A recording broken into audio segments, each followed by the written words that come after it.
Your meeting is live. Is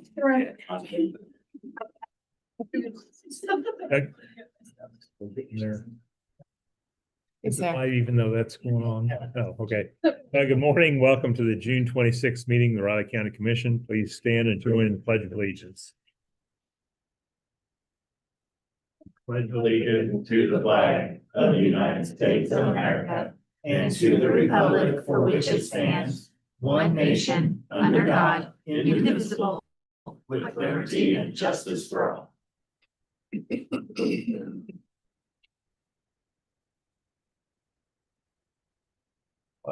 Let's have some public comments.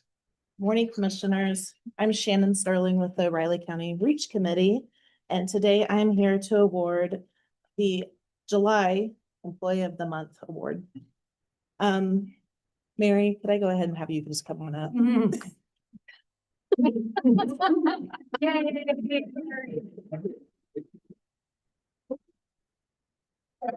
gonna cry.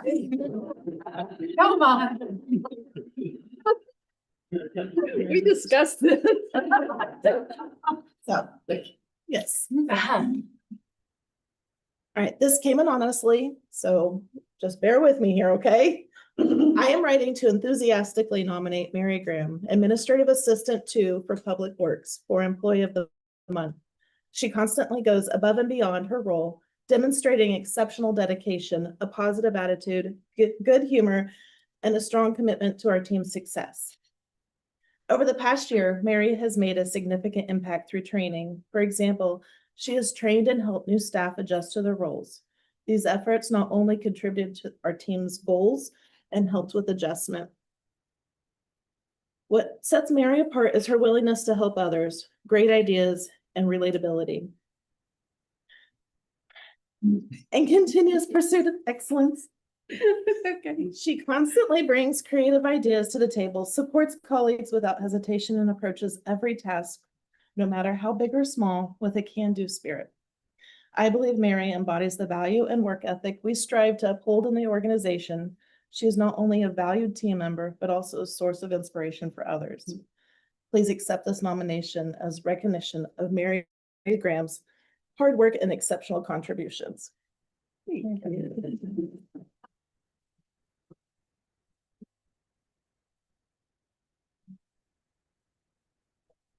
Thanks. I could not agree more with all. Thank you. Thank you. You'll need to take a Speech. That was a speech. Oh, she's.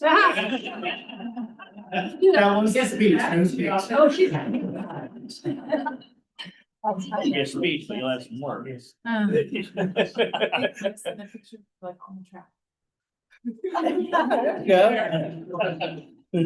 never seen that picture. You could send it. Okay.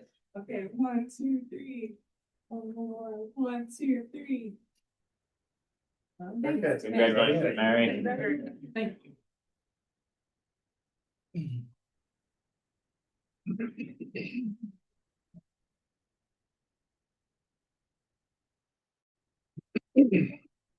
We all came to see Mary, not.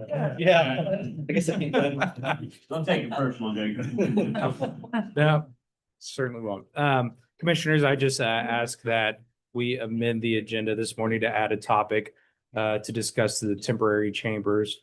I spoke with Vivian and she offered up her time.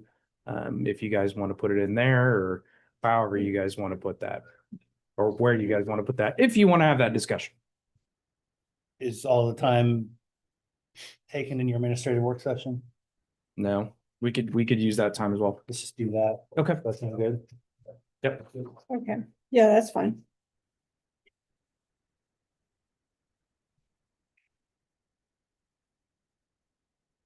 Any other public comments? Mission. Okay, well.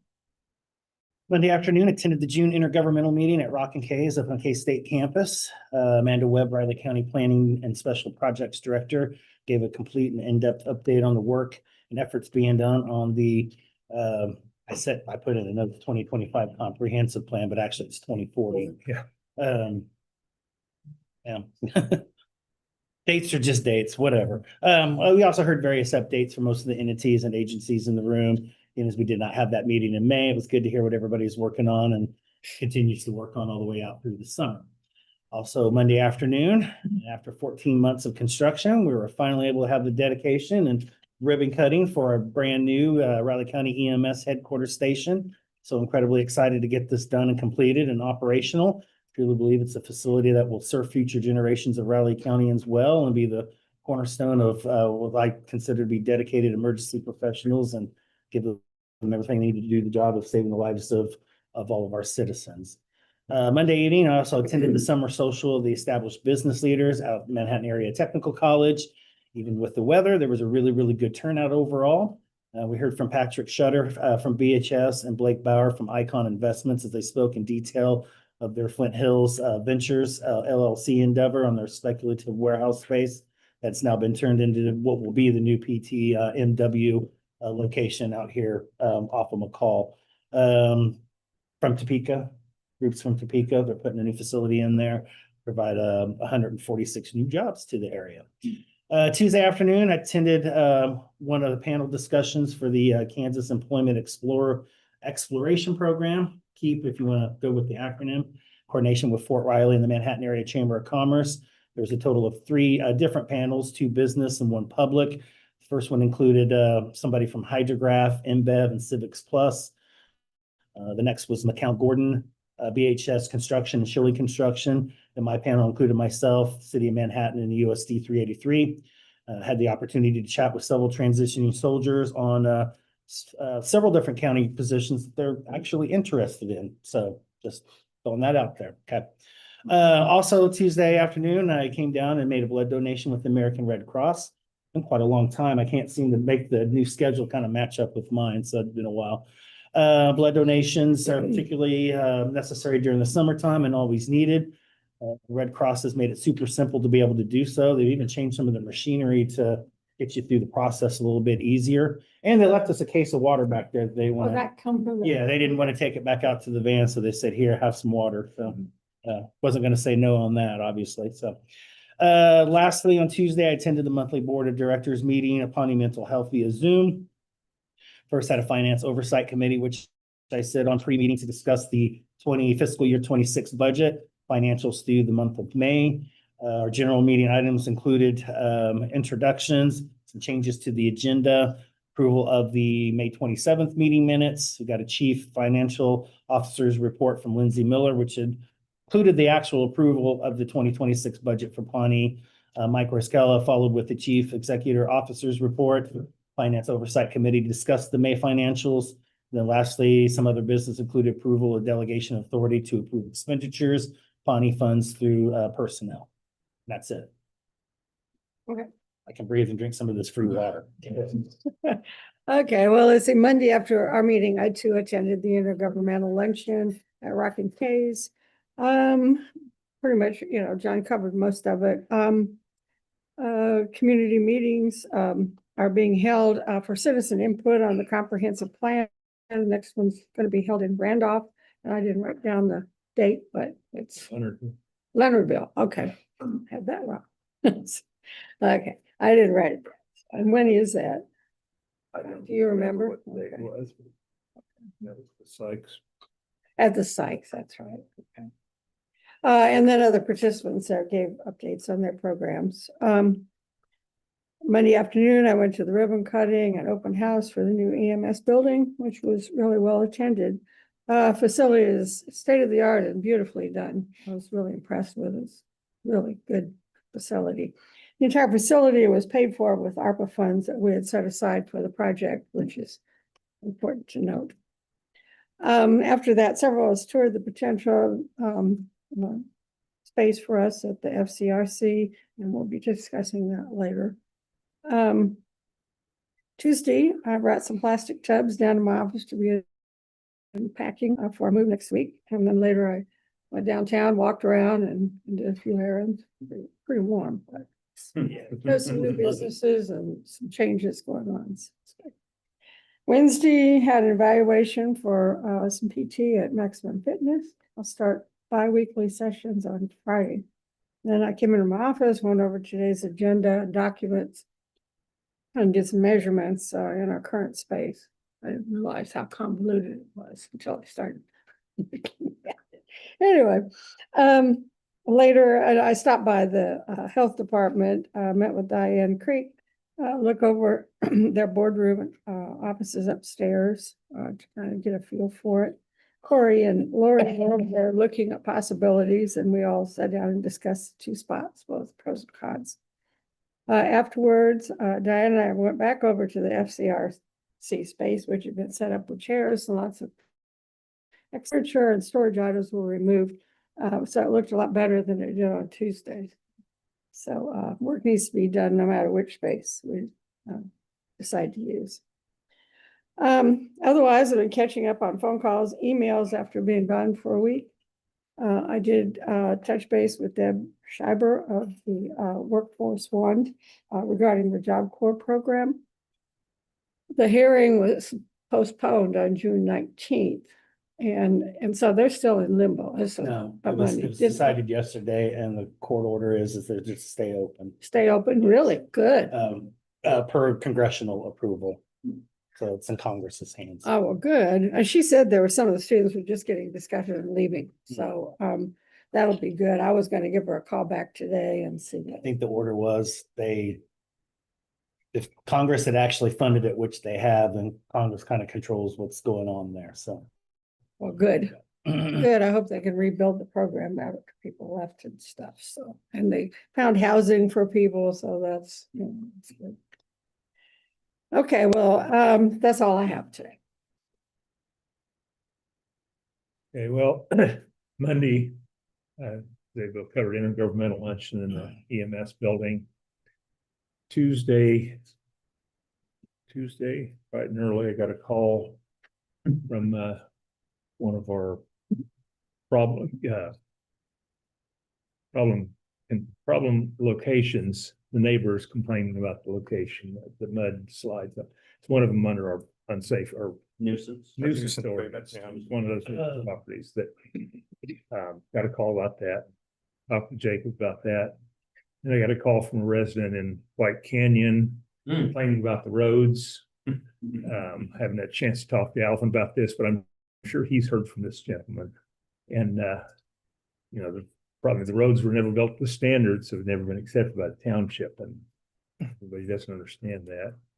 Then yesterday I had a call from someone interested in a FR deputy counselor position, and it opens up. So other than that, go to business. Business commissioners.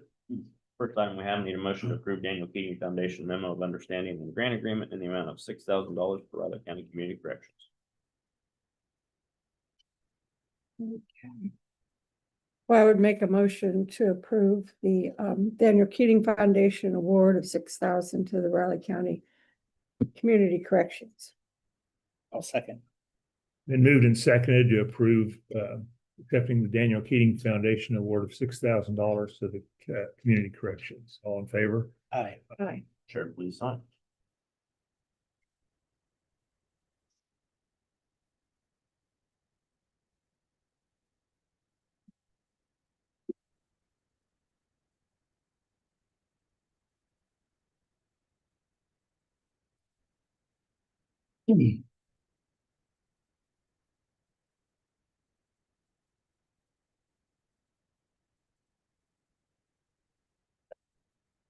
Next, commission need a motion to approve addendum to lease agreement with Pawnee Mental Health Services for the property located at 2001 Claflin Road. I'm trying. I would make a motion the board approve the lease addendum as presented. I'll second. Been moved and seconded to approve the lease that's provided with Pawnee Mental Health. All in favor? Aye. Aye. Chair, please sign.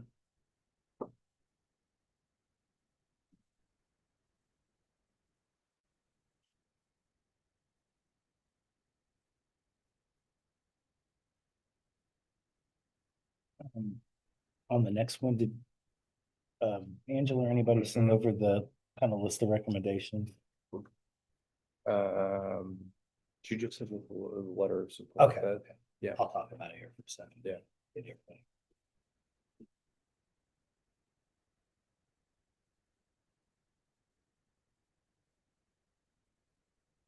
So I think to answer your question. No, I picked up on that. Yeah.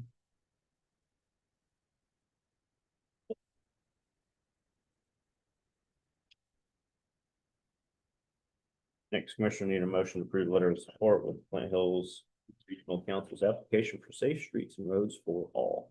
Go ahead and make a motion to approve and sign the letter for support for Flint Hill Regional Council's application for safe streets and roads for all. I would second that. We moved and seconded to approve and sign the letter of support for Flint Hills regional application for safe roads grant. All in favor? Aye. All three, please sign. I just wanted to mention on that letter too, the full application has listed various locations throughout Riley County, including 24 and 77, Falcon Road, Pillsbury. Angela, from the city of Ogden really worked hard to put some recommendations in there to get this approved, as well as Riley Avenue in Ogden.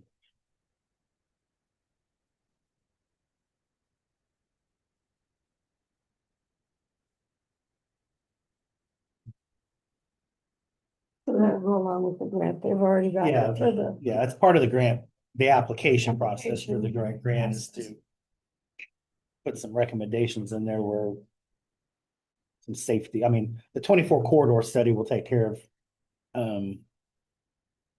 a few of those too, but you know, dollars are dollars. Yeah.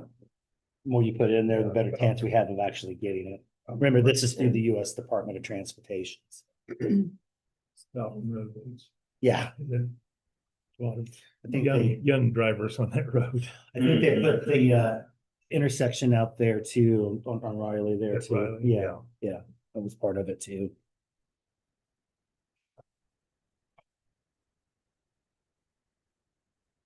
And putting some better visuals and stuff over there at the roundabout on Scenic Drive. I don't know if you noticed over there, but that curb on the west side of that, it's just taking a beating. Yeah, I go through that circle every day, Yeah. probably 4 or 5 times. Yeah. I've seen it, Jen is, yeah. I don't, Cut it short. I think you need to guess. take it back out and just level it off or something, but that thing is taking a beating. There's that little mower, that automatic roll thing. Actually, it's Buzz Busts to too. go off the edge of it. Buzz too. There's one over in the baseball fields too, over in Annabelle Park. Oh, really? Yeah, Didn't know that. yeah, they just. Next, Commissioner, that Riley County Employee Action Forms, Evan Pringle, new hire, as needed paramedic, EMS ambulance department. Billy Klaus, new hire, intern, museum department, and Michaela Chambers, new hire, intern, health department. All three, please sign.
Next, Commissioner, need a motion to approve payroll and accounts payable. So moved. Would second that? Been moved and seconded to approve payroll and accounts payables. All in favor? Aye. Aye. All three, please sign. Surely we have a question this morning. That's what I was thinking, you promised you. Well, we need to get those headed. I'll come in early for a meeting and you want to find a question. Thank you.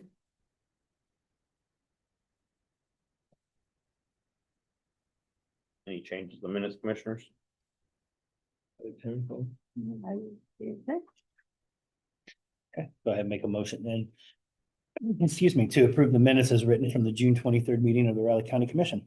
I'll second that? Been moved and seconded to approve the minutes of the June 23rd meeting. All in favor? Aye. Tentative agenda is okay, Commissioners? Any items for next week's press conference?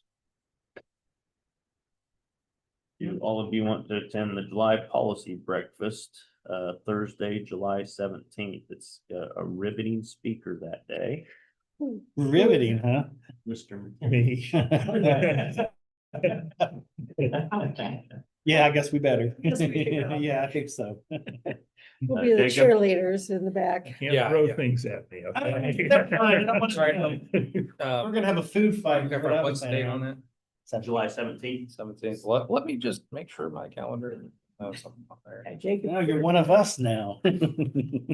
All right. We have to go, you have to go. Okay, yeah. Mhm. Yeah. Okay. I guess your decision's been made. So it has. If they have to listen to me, so do you.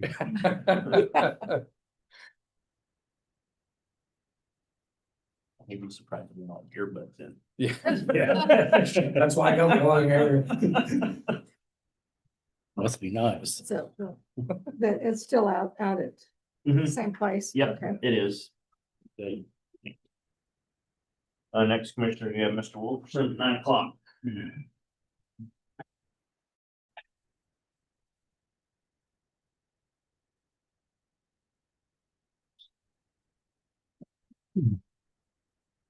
That policy breakfast, that starts at 7:15, Yeah, right? They typically say, on here it says 7:30, so that kind of threw me, but yeah. well, everybody shows up and drinks coffee and. It always used to say Yeah. 7:15. That's what I thought. 15 and 7:30 for the programs. Yeah. That starts, that's when they start food. I think it's No. 7:30 and then programs usually. Yeah, They used to start with sponsors and It then. won't be long. Oh, come on. We don't have an hour-long speech plan, so we can Yeah, I'm gonna. show cut up here at down to 9:30. 45 minutes. I know one topic you can talk about for a while. Mhm. I'm gonna bring it up. You good? Yeah. You want to do that to yourself? You might be big. That would be good. After today, we might want to have John finish hit that topic after Greg's done. That yesterday, you had your meeting. That's today. Oh, Yeah, it's today. Let's get the. Gang that far. Yeah. We've got a plan. We're all right. Yeah. Is that allowable under coma? Hmm? Is that allowable under coma What is? for that meeting? For, not for For- you, but for the other three. They advertised. They it. advertised. They it. advertised They it. did. Yeah, they did. Provided. If I remember right, 4 of them were in attendance last time. Yeah, well, and if you had, like, let's say if you had 4 in attendance, but only one was speaking, Yeah. none others were participating or interactive in the communication, then it's not Oh, violative. just. No. You There was gotta 2 have- on the panel and there was 2 in the audience. You gotta have, in order for become a violation, you have to have interactive Oh. communication. Remember, they can have 2 because they've got 5, so that would Yeah. make a quorum. Same with the school district too. Or no, actually, the school district is 7, they could go up to 3. And not be a Yeah. quorum. Yeah. Yeah. I do a little math there, but. Yeah, I had to do that for a second too.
Rub it in, why don't you? I forgot mine this morning. Left it in the refrigerator.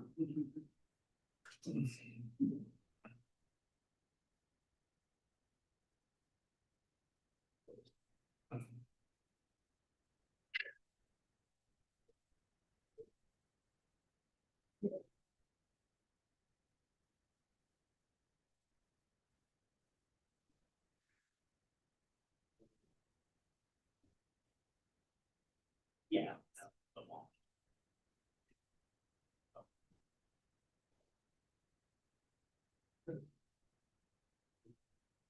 That's what they do a lot, though. They keep the phones back in that brush, and they go pee.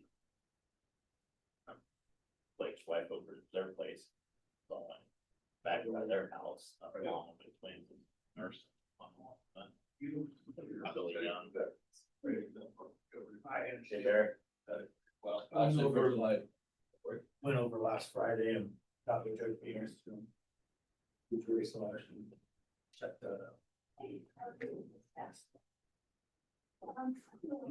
Ah.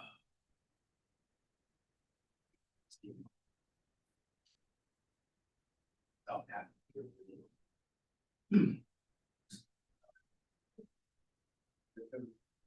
We have, but it's not, it's part of the deal, it's football.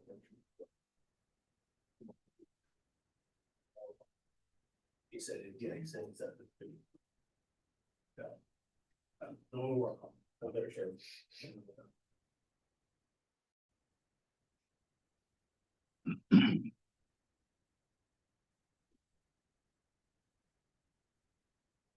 Morning.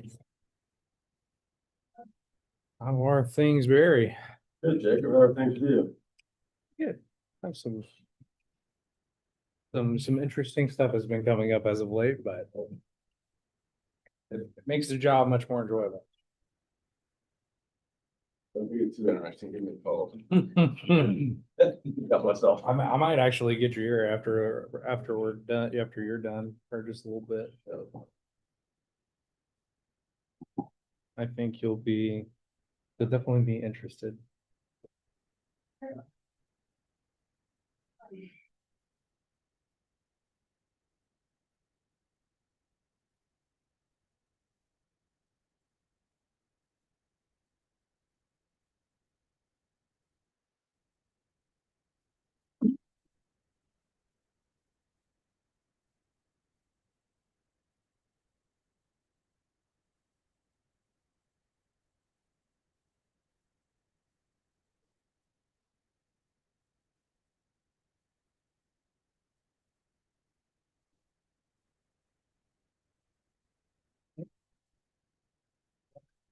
Barry, you can go ahead.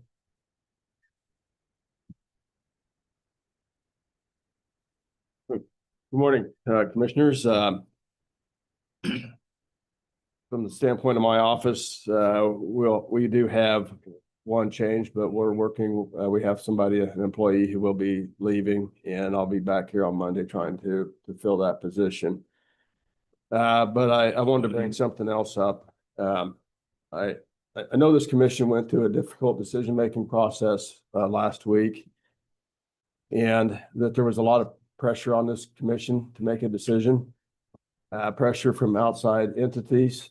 And I know that, let me start by saying I'm bringing this up because I saw an op-ed piece in the newspaper from a city commissioner that I thought was inappropriate. And it's just not the way we've done things in the past when we have disagreements. And so I want to set the record straight. I think we've got outstanding leadership on this commission. I know I've told two of you and in private meetings separately that I thought this, in my 20 years, may be the best commission. Confidence, cooperation. I know that you don't agree on everything, but that's just the nature of things. No two people are going to agree on anything, but I think that it does show the competence of the three of you and the cooperation among the three of you to make things go forward is noticeable. And so I take real umbrage with what was written in the newspaper. I normally wouldn't stick my nose into something that wasn't my business, but I just felt that, this is, somebody just went too far. You had a lot of things to consider: fairness to all the taxpayers throughout the county, the financial strain that it would put on other taxpayers to pay for the increased need for services, the unfairness it would create when frankly other Leonardville, Alden, Riley, Randolph, those citizens and the citizens out in the county had to make up the difference. And so I want to commend the commission on doing what the commission thought was right. I think it shows leadership when in the face of opposition, you do what you think is the right thing, and you ignore the noise and you ignore the criticism and you do what's right. So I do thank you. I commend you on the decision that you made last week. I know it was a difficult process, but certainly appreciate your efforts and the fairness in reaching your decision. Thank you. Thank you, Barry. Thank you. Thank you.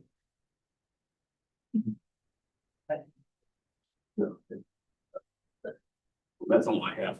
Okay. Let's have questions.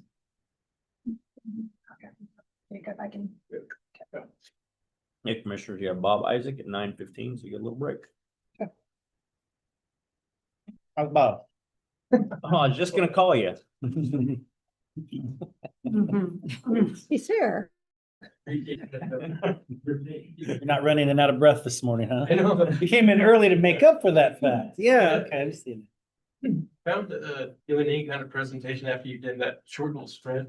it. Awesome. Actually, I saw him sleeping in the back room there this morning. so- Oh, man. Okay. Camping out like you do for tickets or something like that, right? Really Been at a appreciate it. time or two for some sports venues and concerts. I have never done it. Bring up this shit real quick.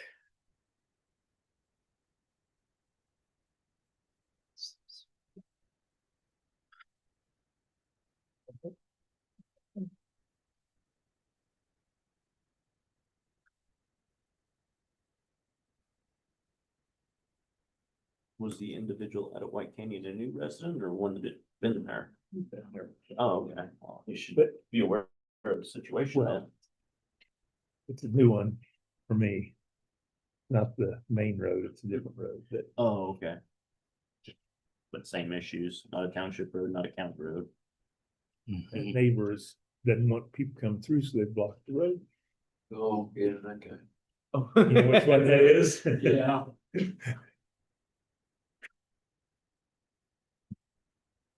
Takes all kinds. Yelled. Put that arm on. Yeah, well, that was what I know. That's when you just think, don't gotta put up with that.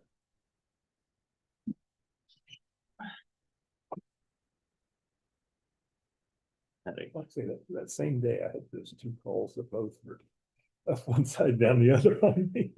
Out of state hunter on a neighbor's property that did that to me one time, long time ago, and he just started out and I just. And then he He called back, I said, so if you want to talk, we can talk, we've got a list of that.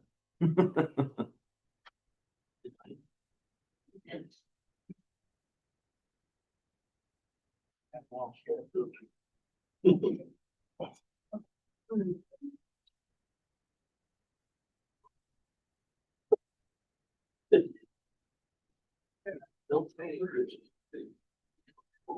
in the way, can't do nothing. That's the idea.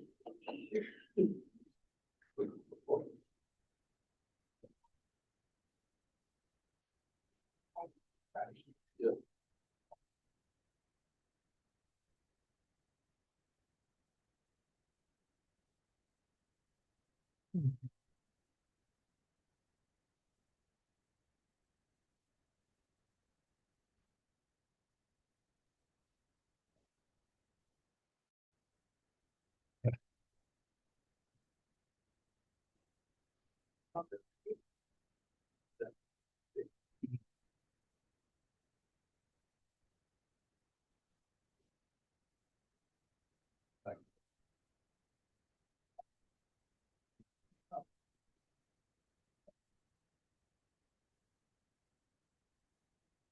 About 3 weeks of that.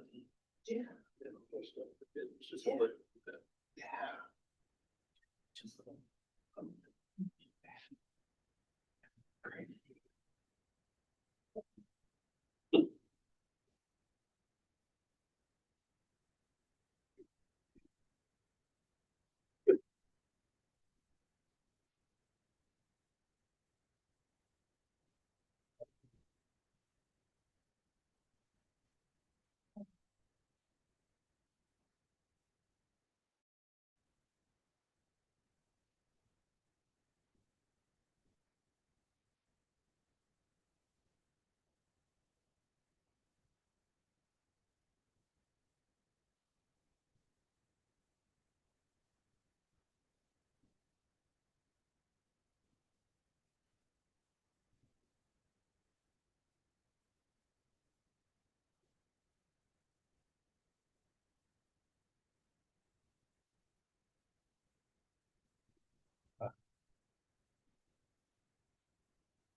Ad for K-State football this morning, got me. It's not that far away. I ordered my basketball tickets last night. Mm. Good. And they're full. I mean, I was surprised. I thought there'd be more spaces, but it's Really? filling up. Huh. Yeah, for season tickets. I mean, it's not, Yeah. everyone's doing season tickets, renewals. Must be quite reasonable or something. No, I don't know. no, they raised them from last year. I don't know what to expect out of this team this year. I think they could be really good or they might be really bad or anything in between. I just don't know. I don't really like all the hype with football, though. It kind of worries me. Yeah. Why does his name keep?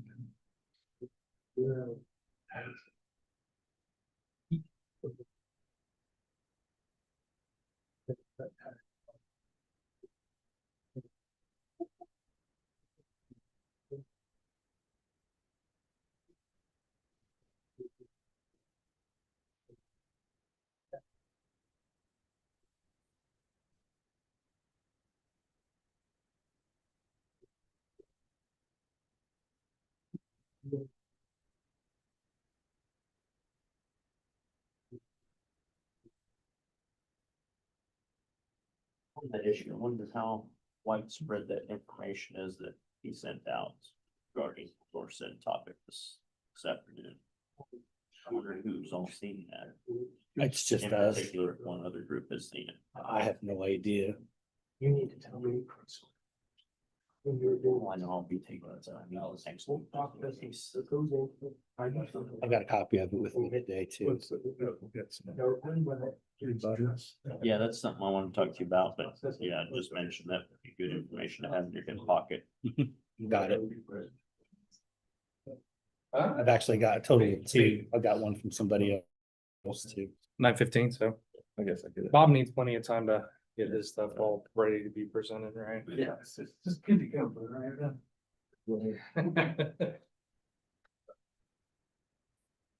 Lots of papers. Yeah. I'm not going next week. Did you go? Say you want to chat after the meeting briefly. What You was that? said you want to chat briefly. I don't need to, that's all I was gonna mention. Oh. Yeah, was just Okay. to be sure and review that, have that handy for enlightenment, I guess.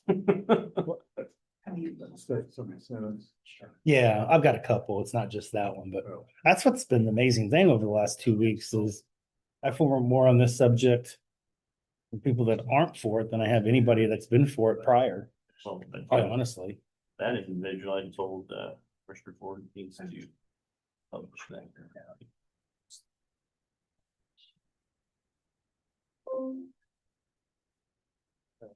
They cut it down a little bit, but. Well, you Yeah. pull some of the data and the Uh-huh. numbers out of it, just get the brass tacks. Yeah, it's very true. But I mean. You have, that's what, and I'm sorry, a lot of elected officials don't understand at that level. That's how complex it is to understand this. It is when you're talking evaluations, the appraised value, assessed value, valuations, mill levy. But unfortunately, I mean, that's stuff that we all need to understand and at least digest, but the average person isn't going to. They're just gonna pass it off, unfortunately. I agree with you. Guarantee you the average elected doesn't. No, I agree. Agree.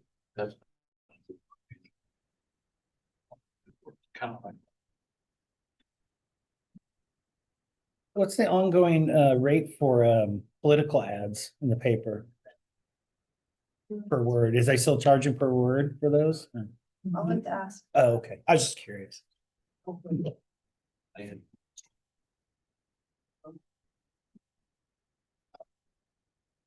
Yeah, yeah.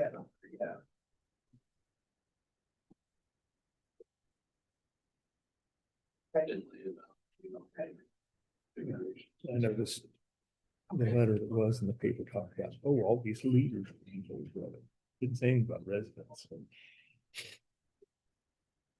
Yeah. Yeah.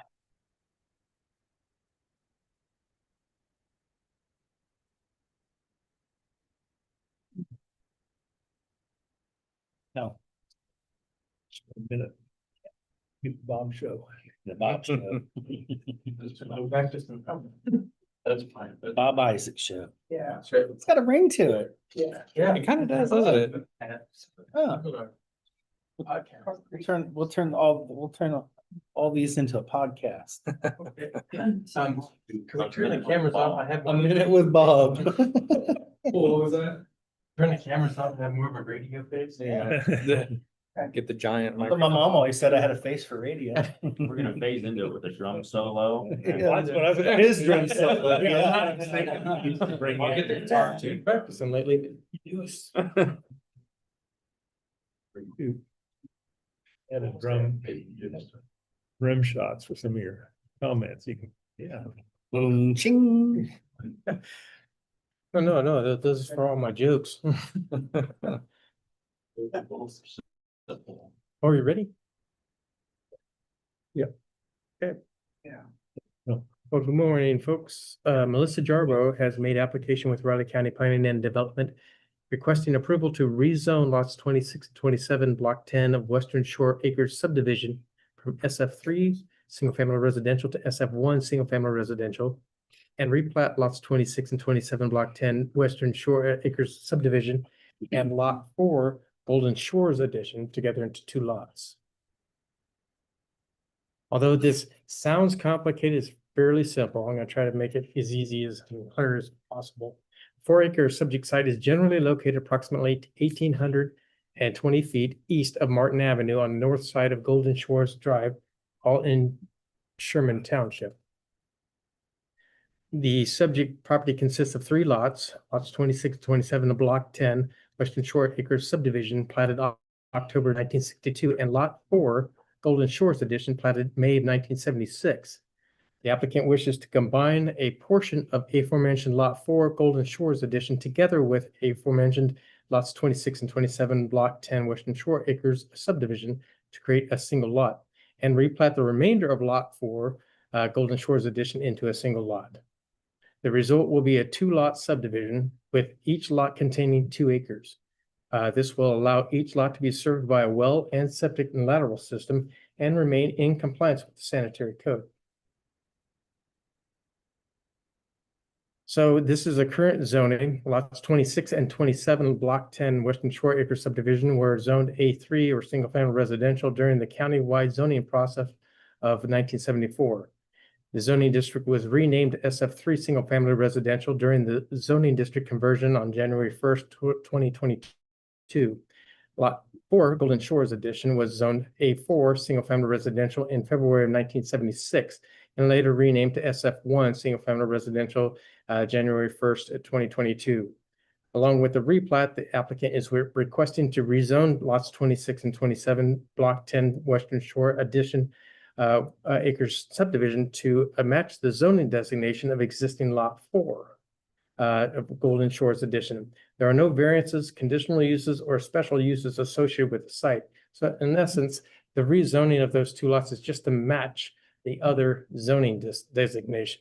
And you'll see that these are 26 and 27 right here. This is Lot 4 here. And as you can see with the zoning coloring, this will simply match the coloring of this and match the designation as well. Can you use different colors next time? We'll have to talk a little bit. Much John Deere there. John Deere Green Bay.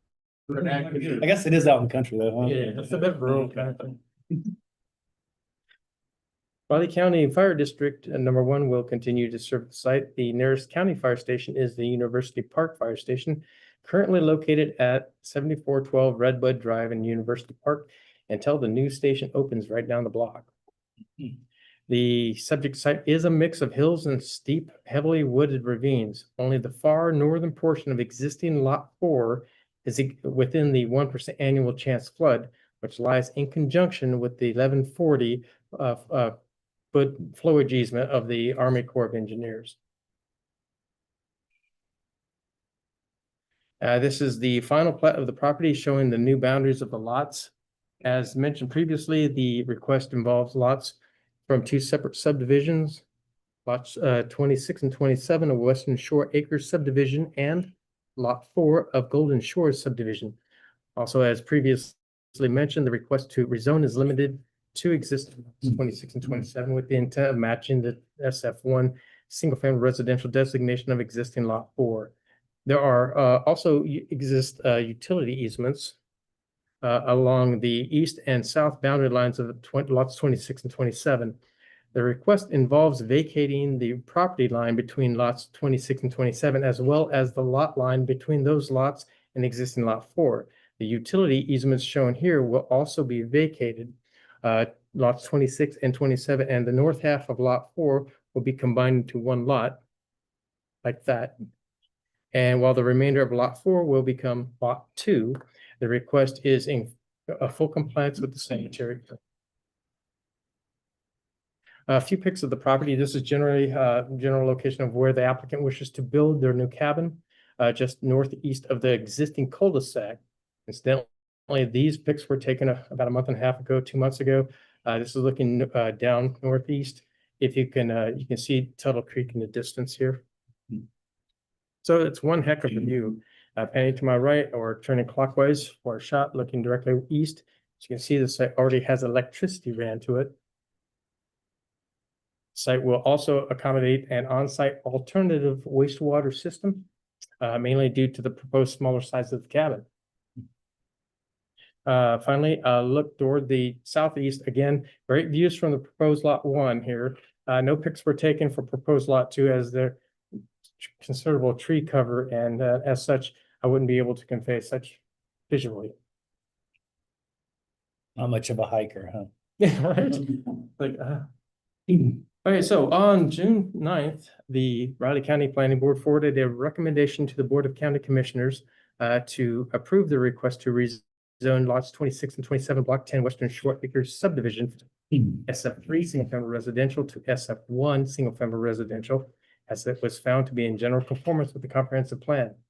The board also approved the final plat of Western Shore Acres subdivision unit 4, as it was found to meet the requirements of the Riley County Land Development Regulations and the Riley County Sanitary Code.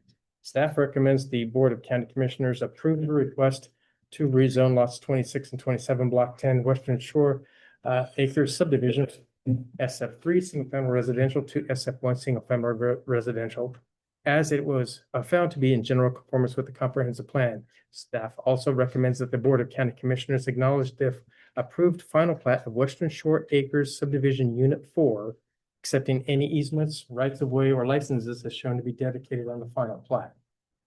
That's all I have. If you have any other, do you have any questions of me? Yeah, I have a quick question. What kind of an alternative wastewater system are you talking about? In Elgin, What? Yeah, so how does that work? compared to an alternative system, compared to a standard septic system, smaller footprint requires a smaller footprint in order to operate. It also requires less depth of soil for it to do its job as far as filtering the water, the effluent. Fluent comes off an Elgin or an alternative system quite a bit cleaner than a standard system. Okay. Okay, great. Thank you. Always checking out wastewater here. For more information, please consult our environmental health tech, Dan Hamill.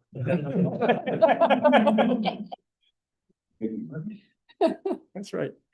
Put that on your podcast sponsorship. Wastewater sponsorship might not be the best thing to use, but Yeah. yeah, okay. Well, with that said, I'll go ahead and move to sign resolution 062625, approving the request to rezone lots 26 and 27, block 10, Western Shores acreage subdivision from single family 3 to single family run residential. I would second that. Moved and seconded to sign resolution 062625, approving the request to rezone lots 26 and 27, block 10, Western Shore Acres from SF3 to SF1. All in favor? Aye. Aye. I'll also move to approve resolution 062625, acknowledging the approved final plat of Western Shore Acres subdivision unit 4 and accept any easements, right-of-ways, or licenses as shown to be dedicated on the final plat. I would second that. Been moved and seconded to approve resolution 062625, acknowledging the approved final plat of Western Shore Acres subdivision unit 4, except easements, right of way, and license as shown on the dedicated on the final plat. All in favor? Aye. I'll re-sign both, please. And we have a Mylar out here for you to sign at your leisure. Thank you, sir, man.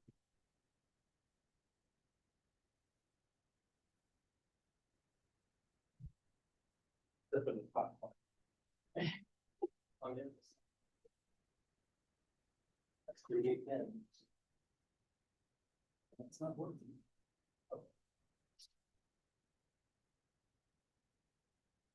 Yeah, thank you.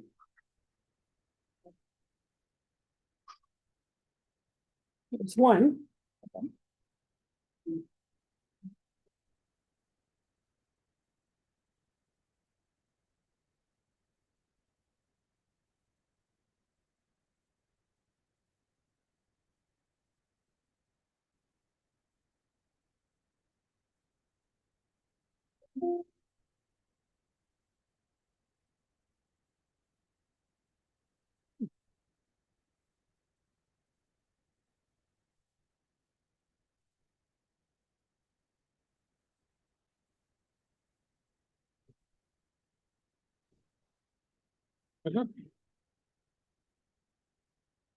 We need something right on it. Something that will cover.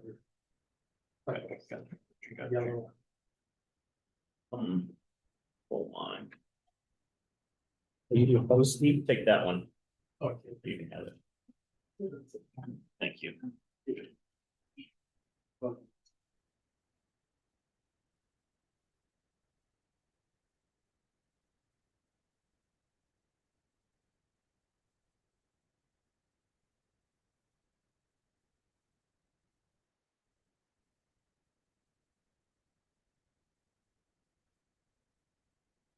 Oh, thanks, sir. Yep.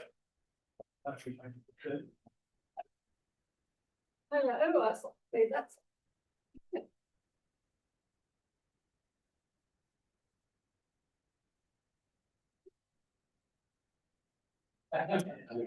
You look like seeing.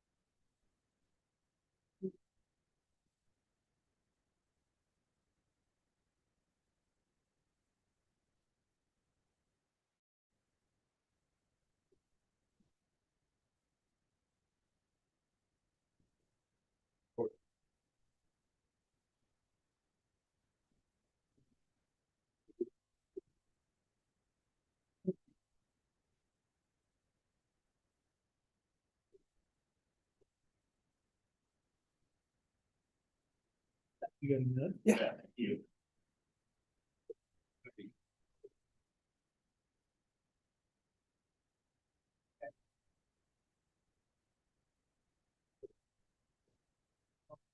I was wondering when this chair was gonna do that for me. Yeah, great, did that to him this morning.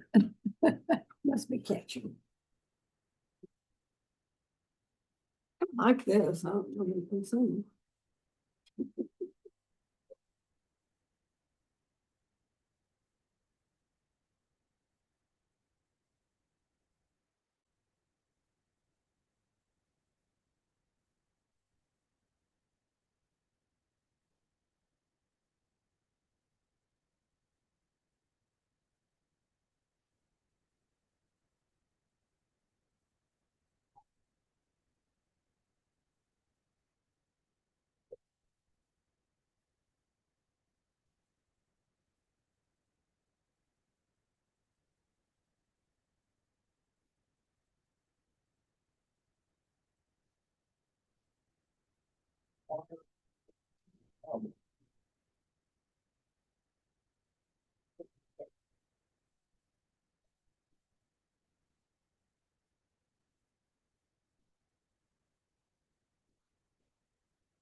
Yeah.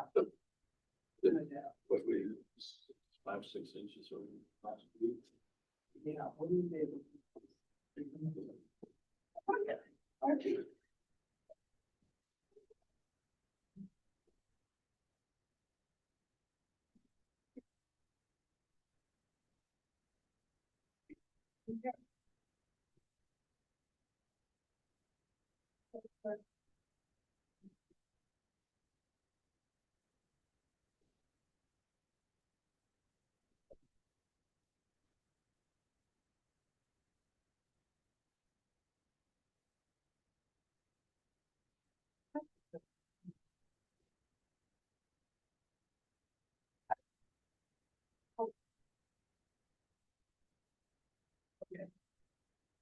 Yeah.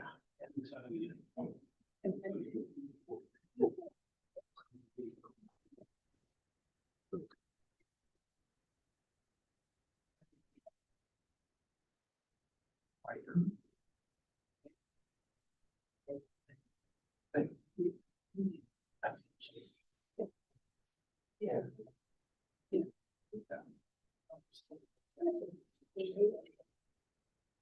Yeah, got a lot of those. So. Yeah. Okay.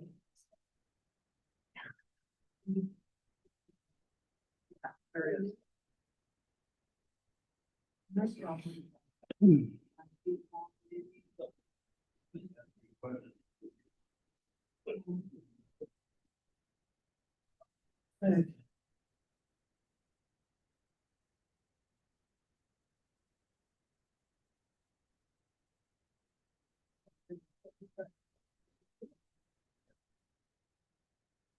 Yeah.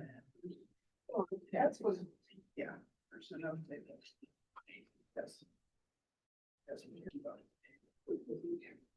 Yeah.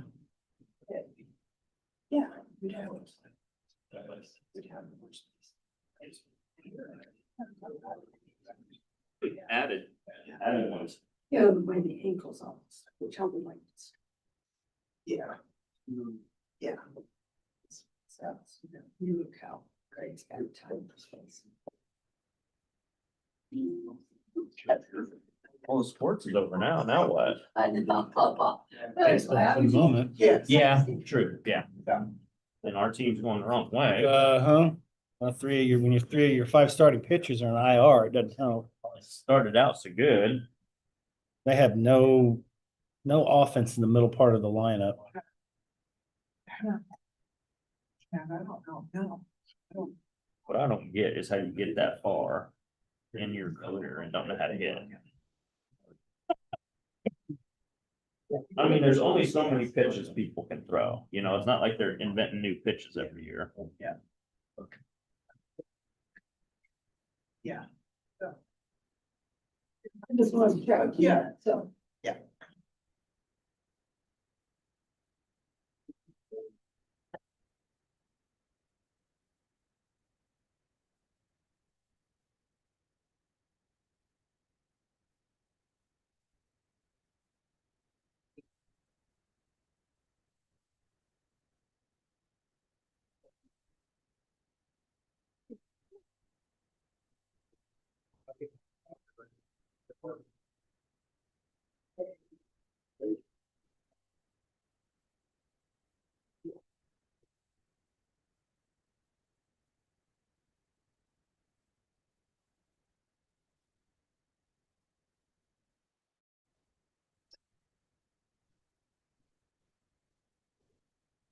What, 60? Oh, less than that. 57 days away from K-State football, Is that what it is? August 23rd. Yeah. News.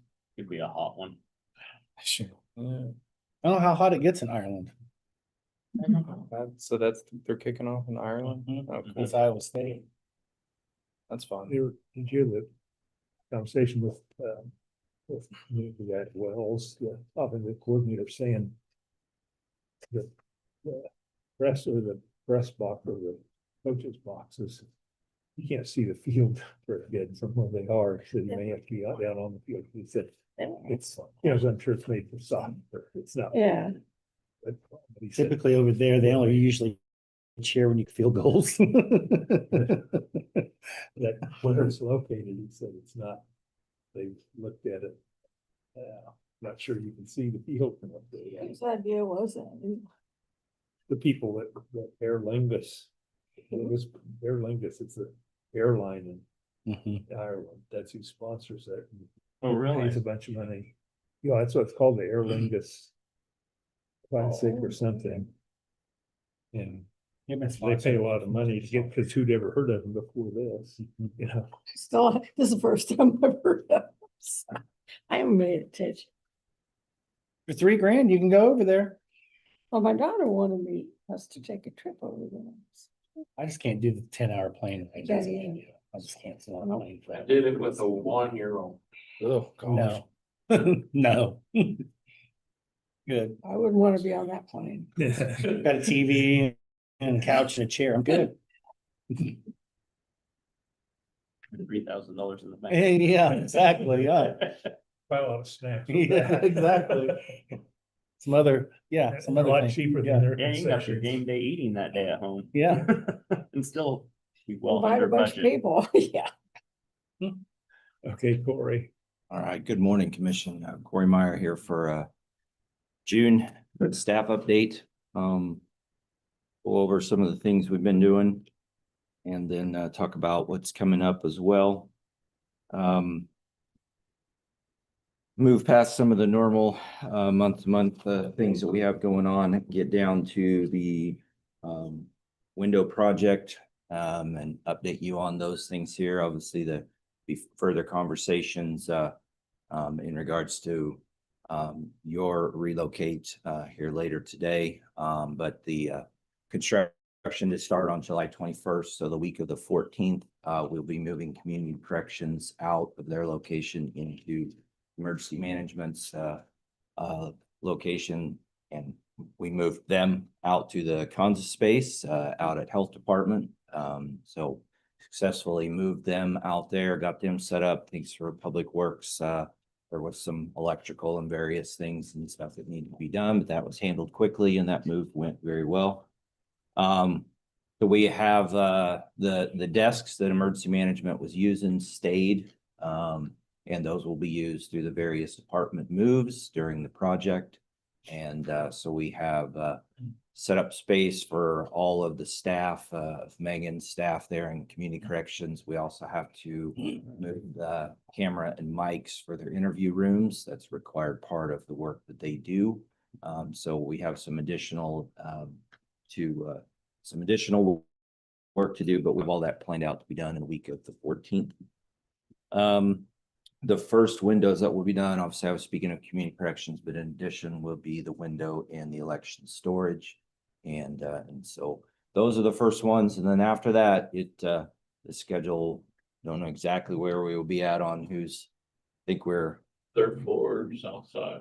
third floor south side is where it goes from there. And so we will then start to move a department ahead of, so while they're working on a space where we don't have, then we'll get a department moved and we'll kind of play this back and forth game for a while as that project goes on. The elevator modernization I have on here, but I was just in Monday and talked about that, but that will get started in August in Health Department and then move to the attorney's building and then to courts, as I've discussed before, on that timing. But from an IT standpoint, we'll have a part related in that because of the technology now that will be inside. There's cameras and screens and there's communications that we have to be able to, that are involved with to set up if anybody presses an emergency button and those type of things in there. So we'll be involved when that gets going.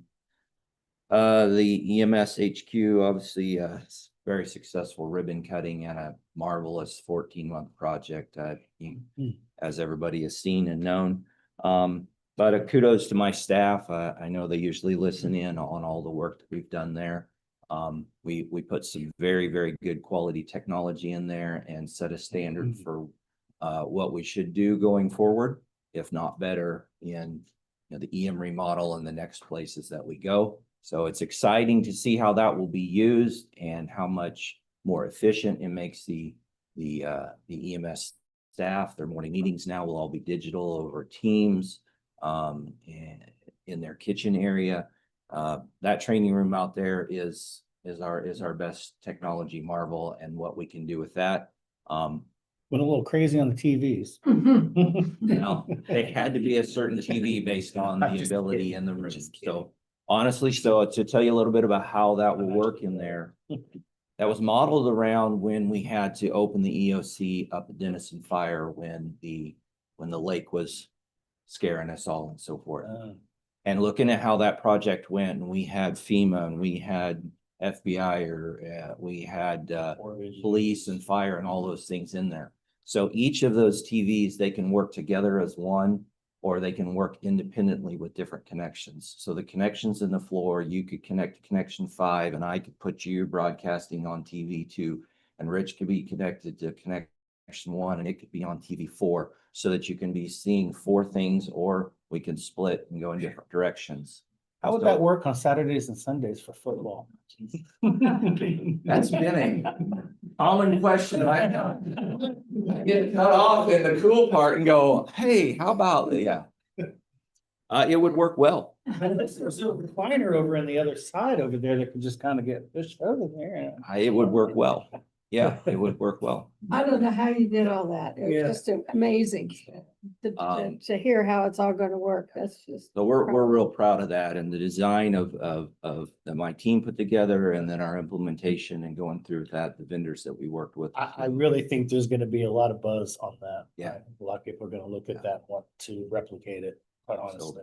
We're real proud of that, all throughout the building and everything done. So the EM remodel, I believe that I think it's going to be this week that we'll have 100% drawing. I'm talking with Kyle this week again. we're going about that project the same way. The room over there and things going on. That one will have some additional interests or challenges because we'll be putting in a couple of dispatch consoles in there. But we're already working with our CPD. We've got our designs and everything ready to go. So we'll be in the sitting and waiting part when bids are ready to go. And that's the way we were last time too. We won't be standing in the way. As I've mentioned before, emergency management moved to the health department. And then I know that your move will be discussed later at Jacob's time, so I'll go on past that. The RCOB fax line migration. This is part of our whole bigger project of moving us to WebEx for phones off of our current system. And so we're moving all of the faxing to a digital where you can fax from your computer. So that saves us on the lines that we have to have in place to run each fax machine. And so cost savings is what that comes down to on that. We are on track to make our phone system change in September of this year. And that will be a transition from what's called Call Manager to WebEx. And in that transition, that will also move us off of a system called Plexar. And so when all of these changes get done in the month of October, I have calculated and anticipated general budget savings of $4,000 a month, or we will be $50,000 a year when we get this done. I know that our role is to look at everything from every angle, regardless of it's our budget, but it's everybody's budget. It's all taxpayers' budget. So we're really happy that we're going to have a big savings in there in helping out. Minute Track, our transition to Civic Clerk. I got a little dicey. The application started to have some trouble. We figured that out. We are not going to have to move up our transition to the new product, which is good. So we can continue with our training and so forth, but we will be looking that will be a September transition as well. The EMR, we've gotten to the point where we're down to dates, good collaborative team working back and forth. So that RFP there, I think it's just dates now, right, Diane? And then we're going to be ready for release. So it's going very well. Diane's got a good group, very, very insightful, very knowledgeable team there of taking their time and getting all the parts and pieces in there. So good job to your team on that side of things. And then now that we'll get into a gap with EMS being done, we'll get back into our rotations of monitors, laptops, desktops, those pieces that are annual. I will say that I can call the sound system in here complete now. We worked through some bugs on that in this particular room, but we got through that. We also upgraded the sound system now in both conference rooms of the FCRC building. But the upstairs conference room past what we call the boat. When you come in from the east side on the upper level, we added speakers, overhead mics and things into that room because it is a regularly used room, and they do a lot of outside organizations come into there as well. So we upgraded that one. And then the next room we're going to look at to do an upgrade for is going to be the conference room out at Public Works down in the basement.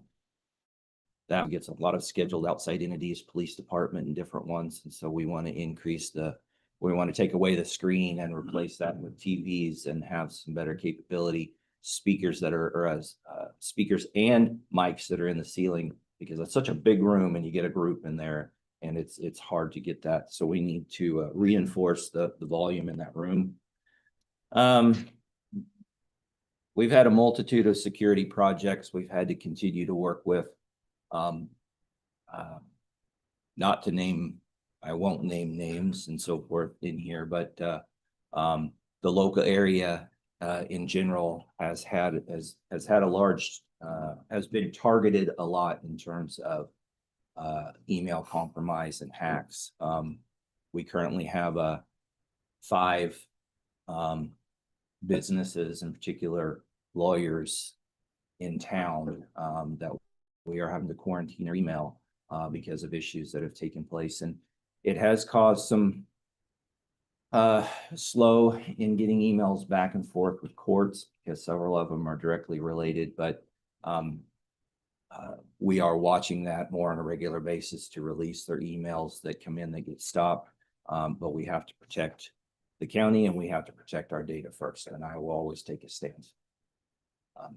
We have to protect us first. Our KC audit, I believe that I heard some other departments mention that. The KC audit is one that involves courts, the attorney's office, community corrections, and us, and that's just make sure that our technology measures that are in place, security pieces that we're doing all fit with their standards, their regulations, their rules, their processes that are in place. And again, we're waiting on the results, but everything was as it been in the past successful in those conversations and communications with them.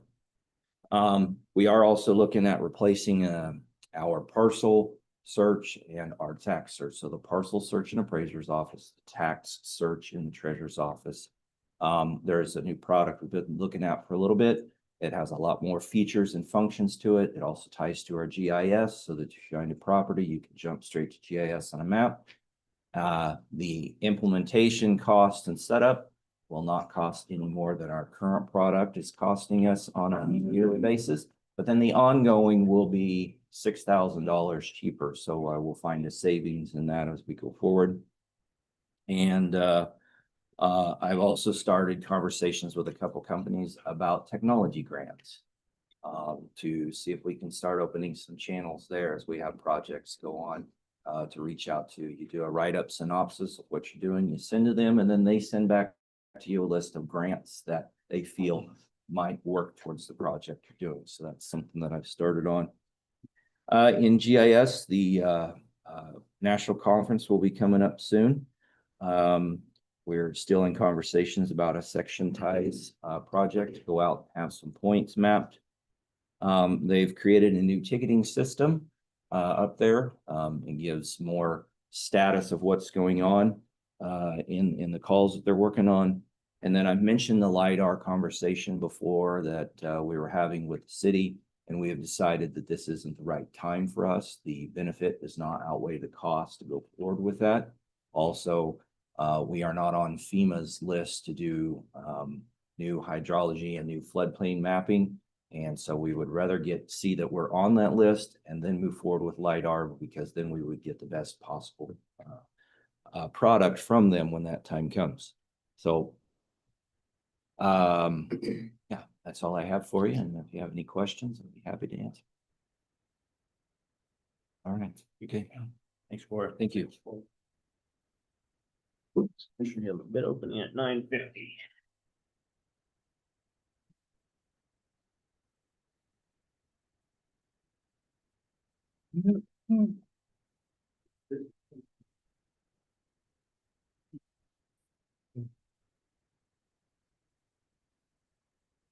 Yes.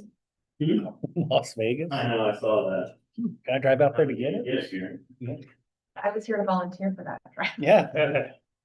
Right there. You don't push over. Oh, Mhm. thank you. That's pretty.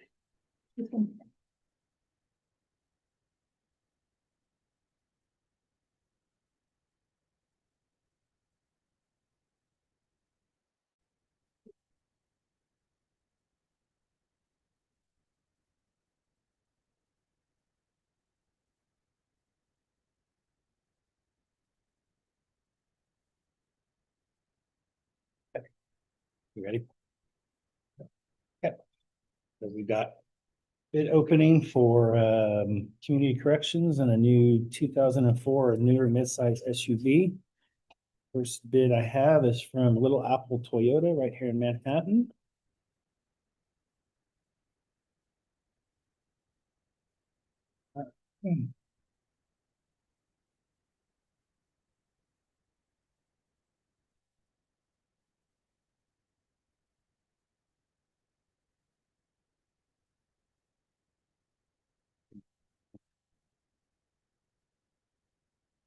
It says passenger midsize SUV. Full amount 32,938. Was 3 to 4 business days after bid acceptance. Does this say what make, model, or That's anything? what I'm trying to look at here. Well, they said they'll deliver it right here. They'll deliver it to you.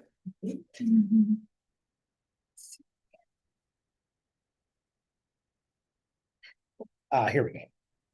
The 2025 Nissan Rogue.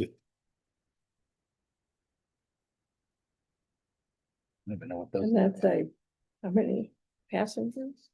Said 5. For.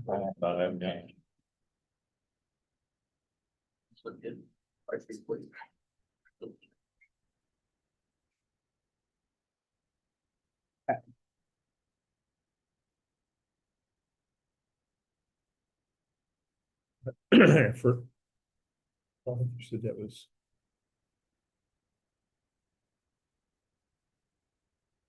Let's see that pull up. Was this Briggs? Oh, is that in reverse? Yeah, this is from, I thought for Nissan. Okay, so that would have been Briggs This instead of. Briggs. Briggs, sorry. Briggs. The 5-passenger midsize SUV, 32,938. It is a 2025 Nissan Rogue.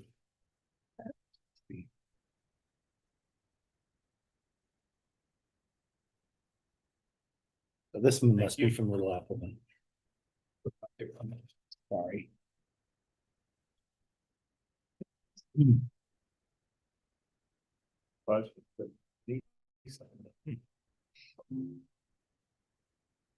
Oh, yeah.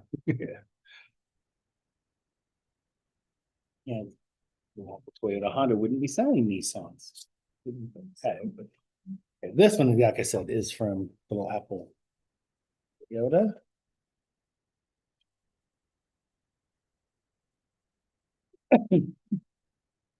Okay, wait a minute. Oh. That's the next one. This is the one from Little Apple. Well, I went how they were in order, so I'm sorry.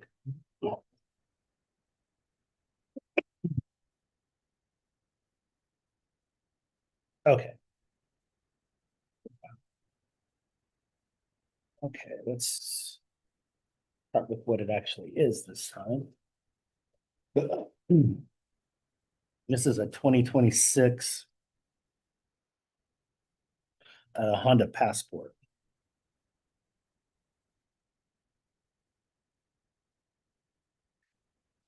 And the total for that is, reading this right, $47,737.50.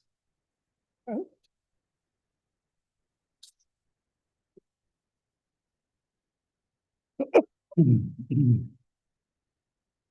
It's from Little Apple Honda.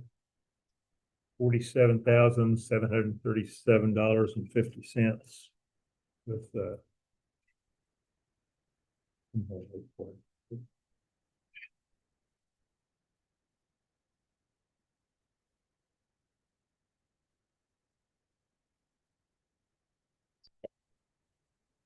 yeah, 26 Honda Passport. Did he give it delivery time? Do they have those yet? Didn't say on that. Didn't say. Could be in that pile. Somewhere. Last one I have is from US Fleet Source, Las Vegas, Nevada.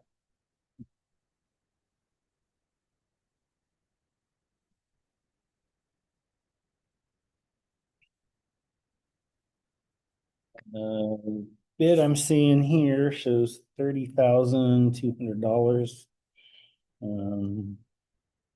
Says estimated delivery date on this is 120 to 150 days.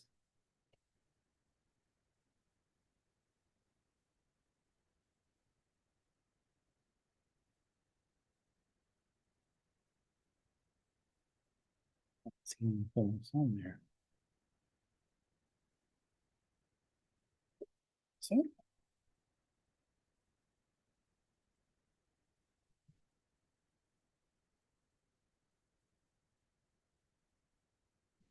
That's all I'm seeing. I don't.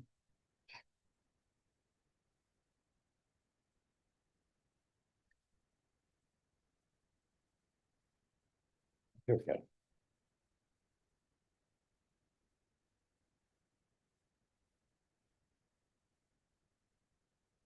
Something Hyundai Tucson? Didn't say year though.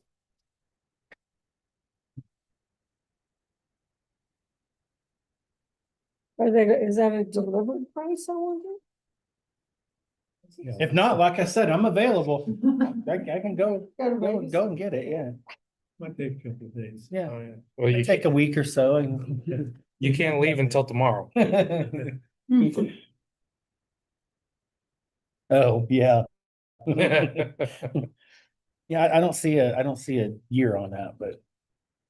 I guess it's gotta fit within that area. 24. Yeah, so.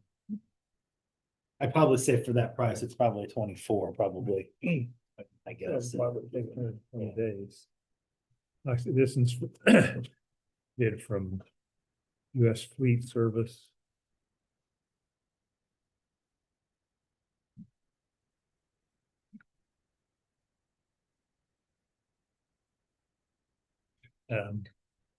Price $30,200.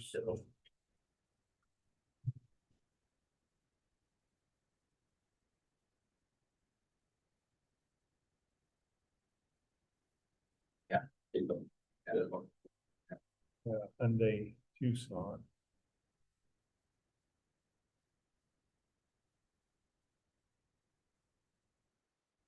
No year, huh? No. So, important.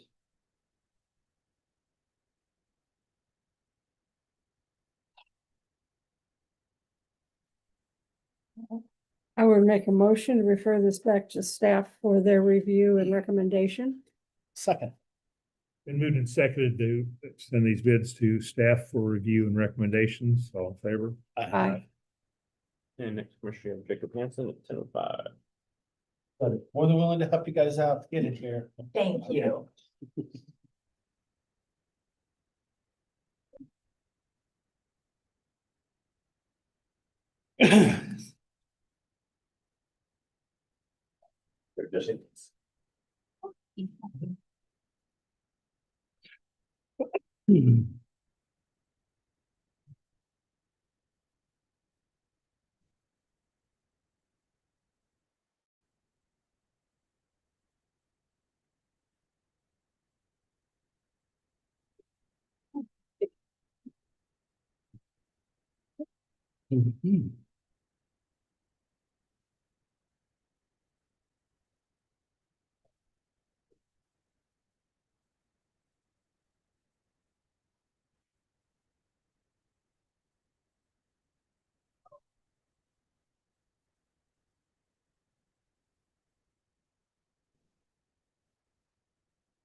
All right, for this one, I neglected to add a two in that motion, so if you end up making that motion.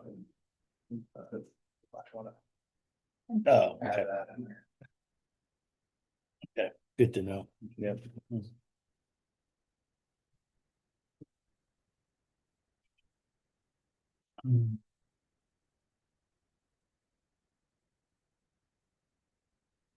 It's free.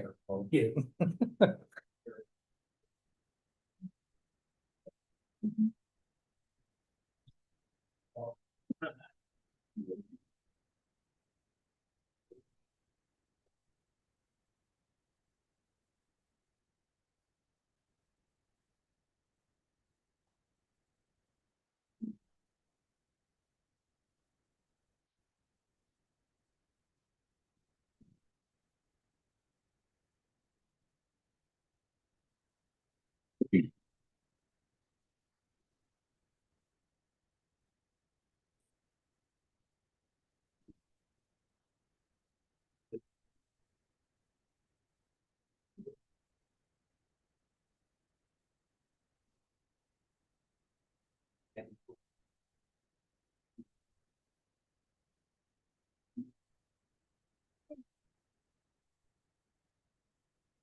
All right, good morning, Commissioners. Jacob Hansen, interim Riley County Councilor.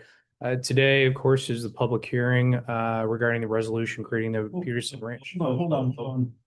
That's not until 10:25. Oh, shoot, This is your administration time.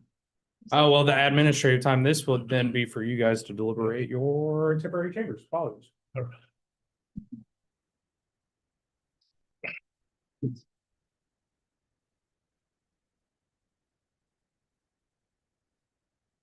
And of course, Corey and John are here to answer any questions for you guys. We've worked on this for months. I don't know why to move it now. Well, and I went for, I had, a tour in Everett. So I went over, I looked at the FCRC space and I also went over to the health department, which that, or both would work. The only problem I had with the FCRC spaces, the acoustics is a little bad. And they're working on the lighting and there are a lot of light bulbs that were out and, I don't like the temporary tables that are put in there. When there are other tables, we can maybe use them in service.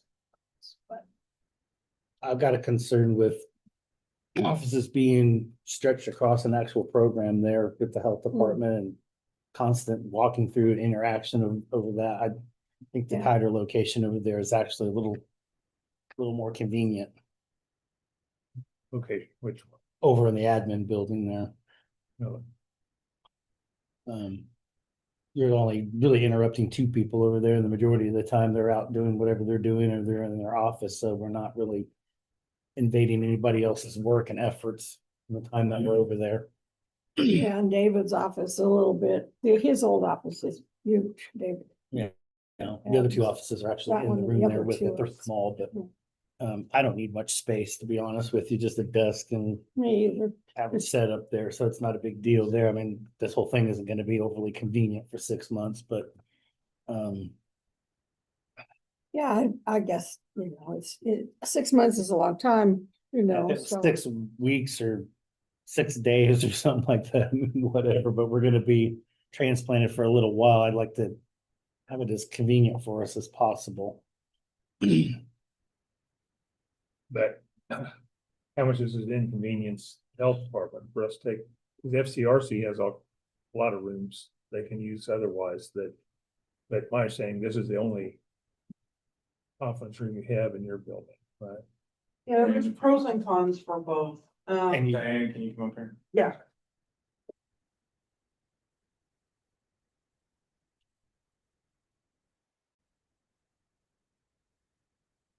There are pros and cons for both. The thing that I'm worried about with FCRC is parking.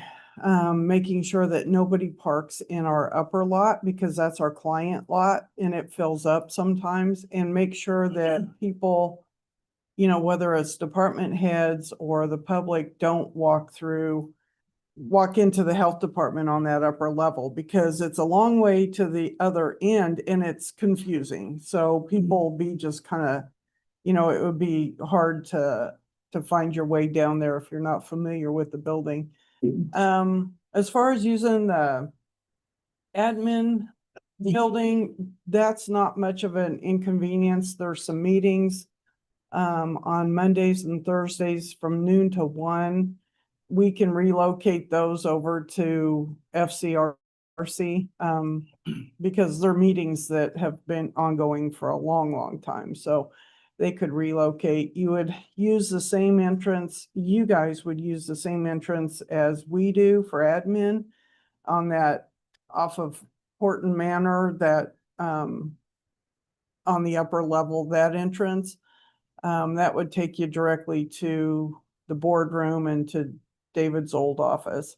The public could park down in the clinic parking lot, which would not be a problem, and then walk in through the clinic doors and then just take a right and either use the elevator, which is going to be out for a little bit in August anyway, or take the stairs up.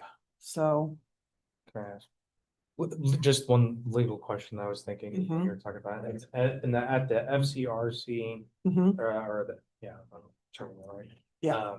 Your worry is that maybe there's gonna be individuals walking around workstations and things of that matter. Is there gonna be a lot of protected health information maybe on these desks? Well, and plus just, and seeing clients, in there and things like that. It's just a confidentiality issue, HIPAA issue.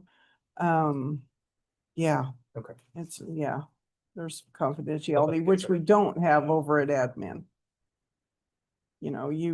Because really you would probably see, people would see the waiting room for the clinic when they're walking in, but that's kind of designated as a public space anyway, as far as HIPAA and all that kind of thing. So where are that's we not, parking at over there at the admin building? If you could park up there like where I do off of Horton Manor. It's there's those parking spaces up there. I don't know how many there are, but you could park up there. Okay, and then that's that When they west. had that area. COVID testing. Yeah, Yeah. We don't use all those spaces. My understanding, if we did use the FCRC building, we're gonna put up signs, and we can put up a sign in that front, your main entrance saying. Don't park here. Well, don't worry, but also saying, county commission chambers or Yeah, you know, this direction, don't, you know, to keep people from wandering through. yeah. They're still gonna wander through U-Build, but my other question though is to Corey, how big of a deal is this to change everything? I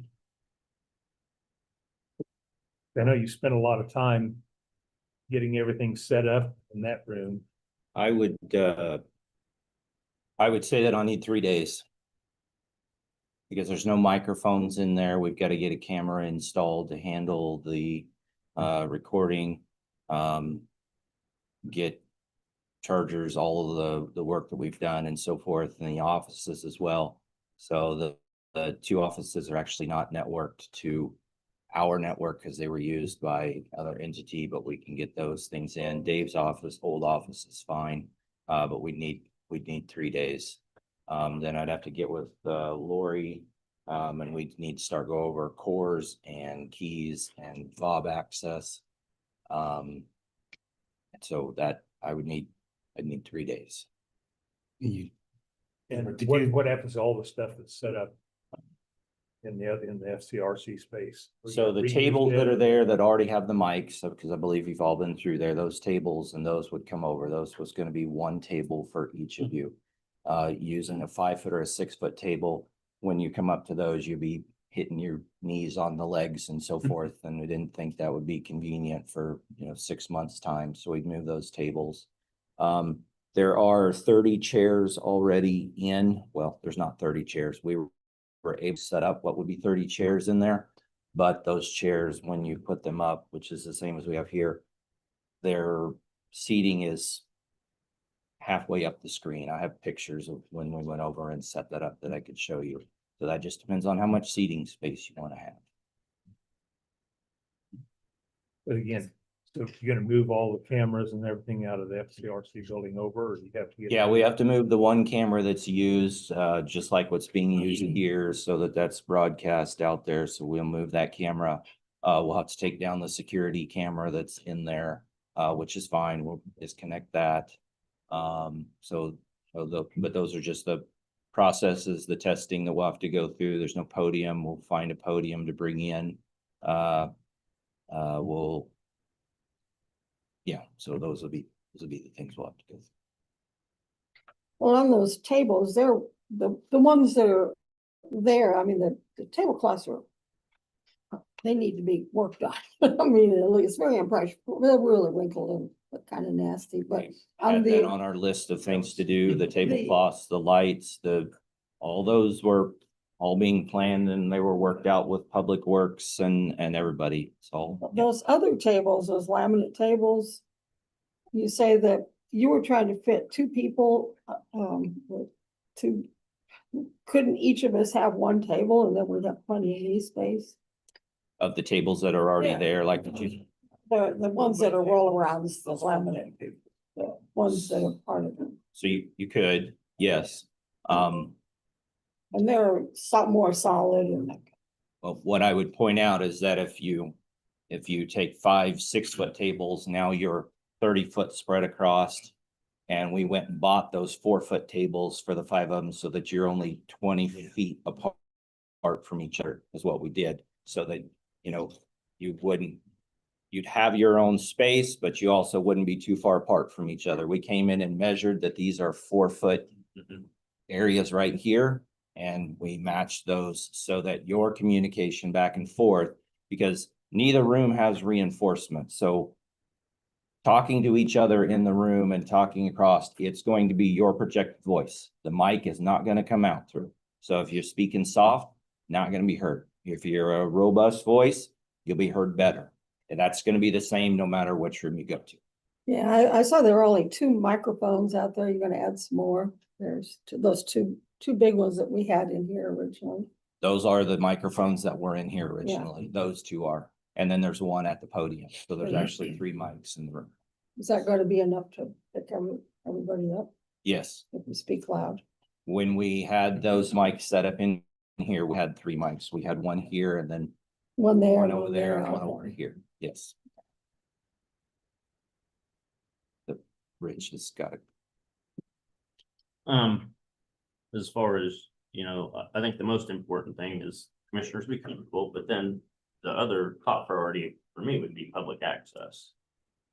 I agree with Greg. I mean, they have someone at the front desk at the FCRC that can keep someone going through in any concern of medical records. That is not a concern just at all. tell 'em to go- Signage yeah, to tell go 'em. to the west door. No one's gonna be wandering around having access to medical records at either location. There's a person, Leslie's at the very front, plus signage on top of it. Staff, I'm gonna read through you. Staff went out there. I did not to set this up, and their concerns or things that the commission needs to think about on the location. The parking lot was quite full at the health department building when they were out there, but parking will be the biggest issue at either location. Yeah. It'll be convenient parking for the commissioners. For your customers, it will not be, and that elevator is gonna be out for 3 months while you're there. 3 weeks. 3 weeks 3 weeks. while you're there. So it isn't the easiest access for customers upstairs, which was one of your concerns as far as elections going to the fourth floor here. And I understand it's temporary, but it could be 6 months to a year, depending on what you're doing here. Crowd will have to turn sideways to the screen. The room was crowded once set up, where he says he has pictures. They're on The server room, sound in the room is sounding in the health department admin room all the time. There's nothing that can be done about that sound. 2 of the 3 offices are small. There's not a separate HVA controls for the 2 small offices, so those controls go with the overall conference room. With the doors closed, you can hear in the hallway, i.e. concerns for executive sessions was the concern that staff noticed there. Commissioner Folke wants to use the west side where the HD staff park. Not sure if there's enough room. And overall, the room is nicer, but very crowded. Now, hindsight's always 20/20. I would suggest before a final decision is made, the commission tour both rooms, because it's really not going to be great if we set it up in the health department room and then 1 or 2 of you is not happy with that. It wouldn't take that long to, even at the end of today's meeting, to go over there and for all the commissioners to look at it. You also set up, your staff also had to run permanent wiring into what you've done so far for this temporary location that's currently. That's correct. We Correct. So ran. I think that's kind of what your question was getting to, Greg. Their staff has done work permanently to get the commission to this point, which the commission directed them. Well, just to Jacob, oh, I'm sorry. Just to Jacob's question, whether there's a HIPAA concern, that is the only public access door to that building right now. So it's already public access. I mean, that area that we're talking about where you'd walk in and you'd walk through, that is, It's just whether Leslie can get people stopped from continuing to go through the building, no Yeah. matter who they are. yeah, but that's already a concern, whether or not the commission, I mean, not as a concern, but that's the setup right now. That is the public Yeah, access. it's just a concern because they come in, their clients usually. Yeah, but mean- one to the other would still have the same. There's not a lot of access in that main area. There's not a lot of HIPAA information. It's all inside offices. Correct. There Yeah. are no Yeah. computers in open areas. No. It would have In to be either somebody building. going into an office. Right. To see those. Which is already the situation. I guess I just wanted to clarify that it's not necessarily HIPAA concern outside of what we already are currently operating. I'll follow up legally on that. While that may be the case, if we are put in a position where we are aware there's going to be more traffic, because usually when it comes to protecting HIPAA, there's a lot of things tied to reasonability, right? And so right now, it might not be a concern because there's just not that much traffic. If we do this, there might be more traffic. So then we have to put up more reasonable safeguards. So it's a balancing test of, do we have more people in there? Then we need to probably provide more security. Maybe signs gets us there. Maybe we have somebody just to assign to make sure nobody gets past there. But I would say that we would probably need to increase at least the level of which people could get by, the security for it. Which we But could do. we're through only, closing we're not doors. talking about all week, we're talking about 2 mornings a week. Yeah. We're only talking about 2 mornings a week. I have to make sure that she stays there and tells people, if you look, when people come in and ask, they know, you've got to go out and around. Well, Don't let them come through the And building. we're gonna saying, put up signs Yeah, as we're gonna put up well. signs. Yeah. I think we're that'll gonna be put up fine. signs This- on the door. and And from a then- staffing point, we ask employees to close their doors, never leave your office doors open and unlocked. I mean, it's a regular practice with HR. Oh, That's a regular thing we can ask staff. to I'm do. sorry, that's not what I've seen. No, Me we either. can do that. We are not doing that. No, we are not doing that now, but that would be also an additional precaution we could take, which I believe would help us with the reasonability argument. Yeah. also coming in that back door or whatever, Mhm. whatever direction South, that is. that southwest. Southwest door.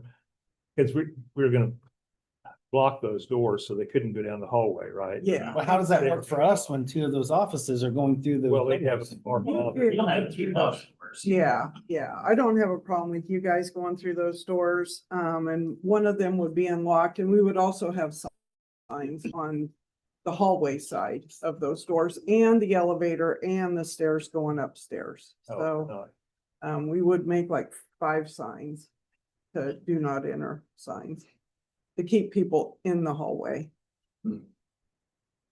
Yeah, I don't have trouble with that parking. I don't know where you got that on the west side. I have no problem. That's what staff reported. Well, I that's wasn't not there. good. I don't have a There's problem with. space there. There's 3 extra spaces almost all the time that are I- open up on. When I that read the number. original email, I thought you're gonna be over at the other building somewhere. I had a concern about that. I have to park in the parking lot out there. I don't care about that, but I just. This whole thing is, I don't know why we have I'm to, not thrilled with it. why we have to use this whole space for staging. Your So actual we best just back up location. and. No, I did. I Back up talked to after Bruce 6 months, back up Tuesday and night start about all it. over again. There is a specific reason why they're doing that and it's, it makes sense. Okay. It makes sense. Your best location is at Public Works. They got a really nice company. Yeah, let's go. It was offered. Yeah. I think it was all but 1 or 2 of you had said, I don't think so. I like the location. Well, not by August. I won't. Yeah, But- for sure. And commissioner staff doesn't really care where you're at, but before you make a final decision, go out and tour. I've seen both, Look at Bill. I've seen both of Yeah, them and I've already. been- Yeah, but not with all these concerns and setup with how close the chairs are gonna be, where the screens are gonna be. Did you observe the server noise? Are you concerned with executive sessions, which we have multiple every commission meeting anymore, it seems like? Those are all issues, and then where are your customers gonna sit and staff during those? Those are all things that have to be thought out. Well, 6 months isn't that long, it's a little while. Or up to a year if you guys decide to remodel this, which is up to you folks. To Rich's point about going and looking today, I would also remind everyone here that there are already been vendors and various customers and so forth that are on future agendas that have been notified that the location is the FCRC. Bid openings and things and those type of things have gone out. So that's taken place as well, because we're a week away. So I'm not. All I'm doing in that point is saying it does need to be a fairly quick decision so that Cindy can start those notifications if it's a different location. I would also let you know that as well. If we do go over and take this tour, can we make a decision there? Or we have to come back. Well, we'll have to call it an open meeting, right? So we can make our decision there. You know, 'cause like I said, we need a decision today. Just leave it. Just leave it. That's what I've said all along. I don't see a need to move it. It's gonna be miserable during the time. Just leave it. Yeah. It's convenient, but, you know.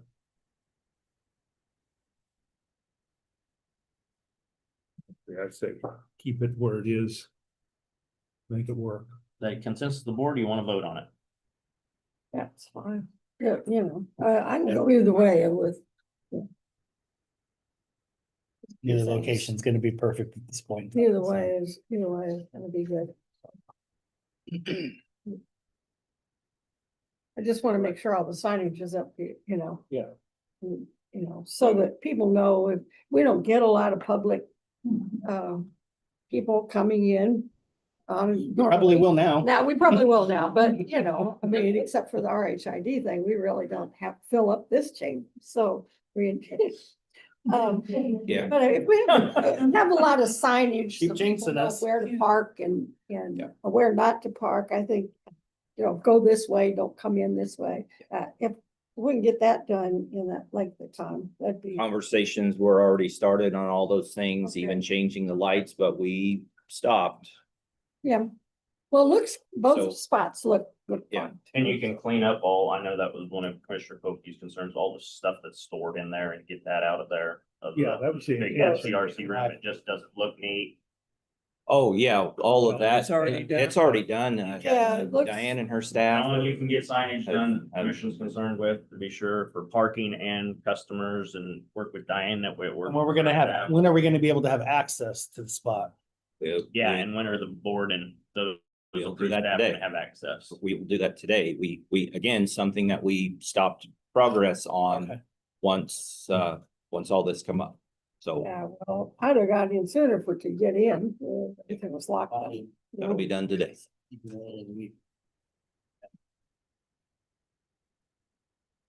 All right. Okay. Further questions? So Monday is our last day here. When are you gonna move our stuff? We'd want to start moving you when meeting gets done on Monday, or Okay, would so- start on Tuesday. And so, we're getting boxes. Yeah. Yes, boxes for any files, materials, anything you want to take. Now- If you have a shelf or a file cabinet or something, we'll have that moved, but we just won't move your desk with, that large furniture piece. But we'll move all of these chairs, we'll move your desk chairs and everything.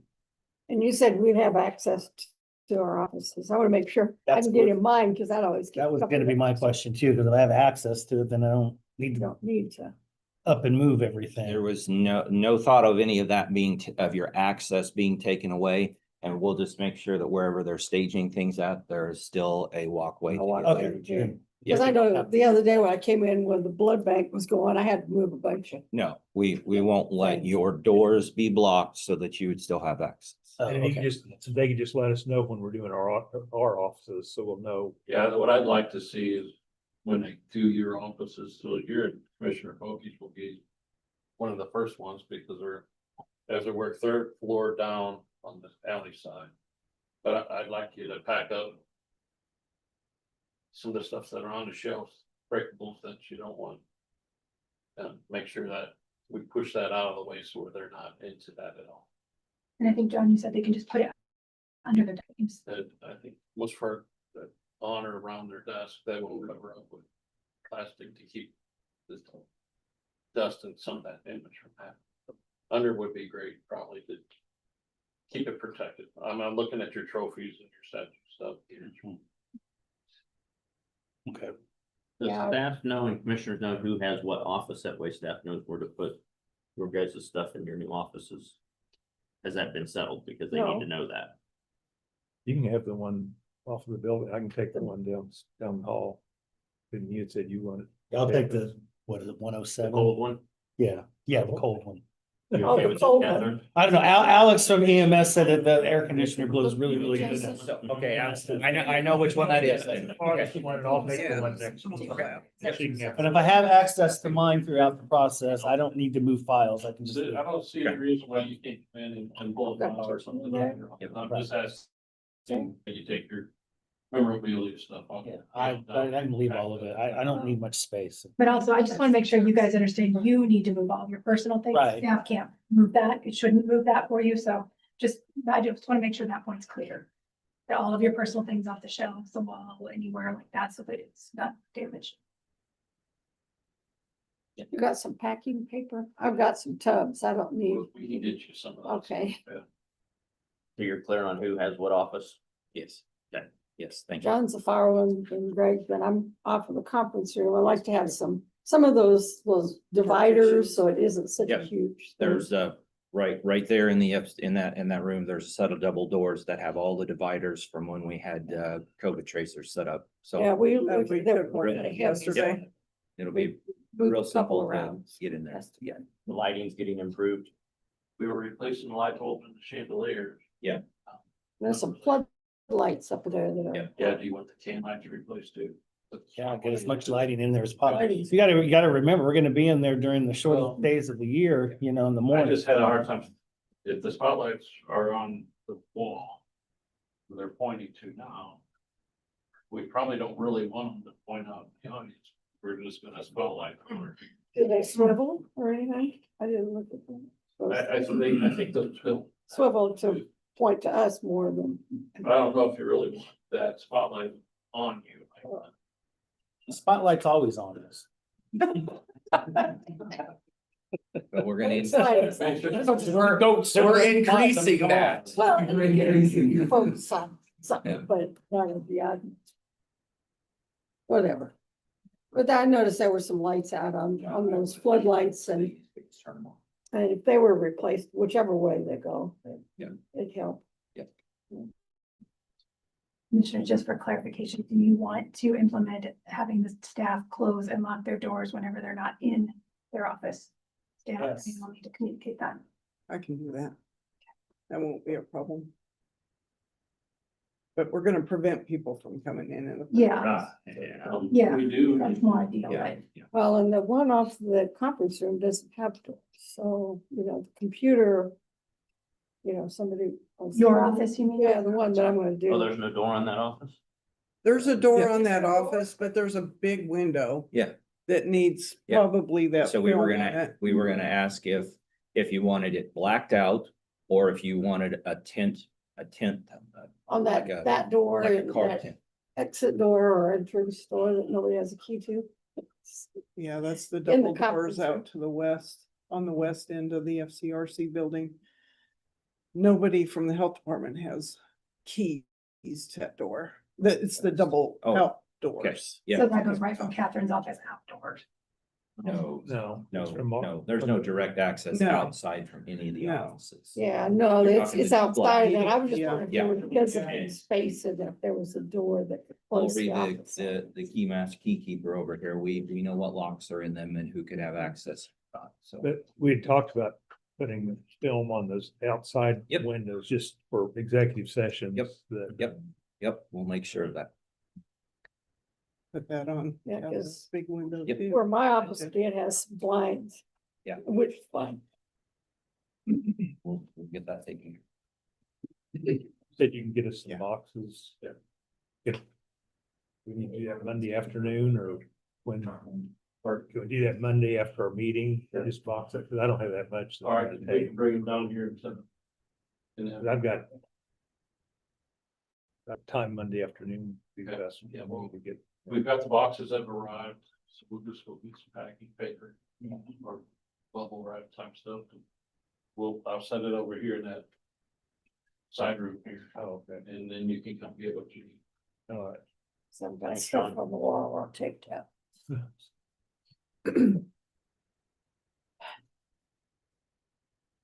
Staff got what they need. Yes. Time for, past time for public hearing. Okay. All right, good morning, County Commissioners. Jacob Hanson here to present the public hearing on the petition to create the Peterson Ranch Street Benefit District. Before we open it up to public hearing, let me just give you a brief timeline of kind of what's going on. We've had the resolution to create the benefit district that was executed on April 28th, 2025. We published that in the Manhattan Mercury on June 10th, 2025, and mailed to each property owner within the district via certified mail. Per statute, the protest period ends 20 days after the date of publication, which would be June 30th, 2025.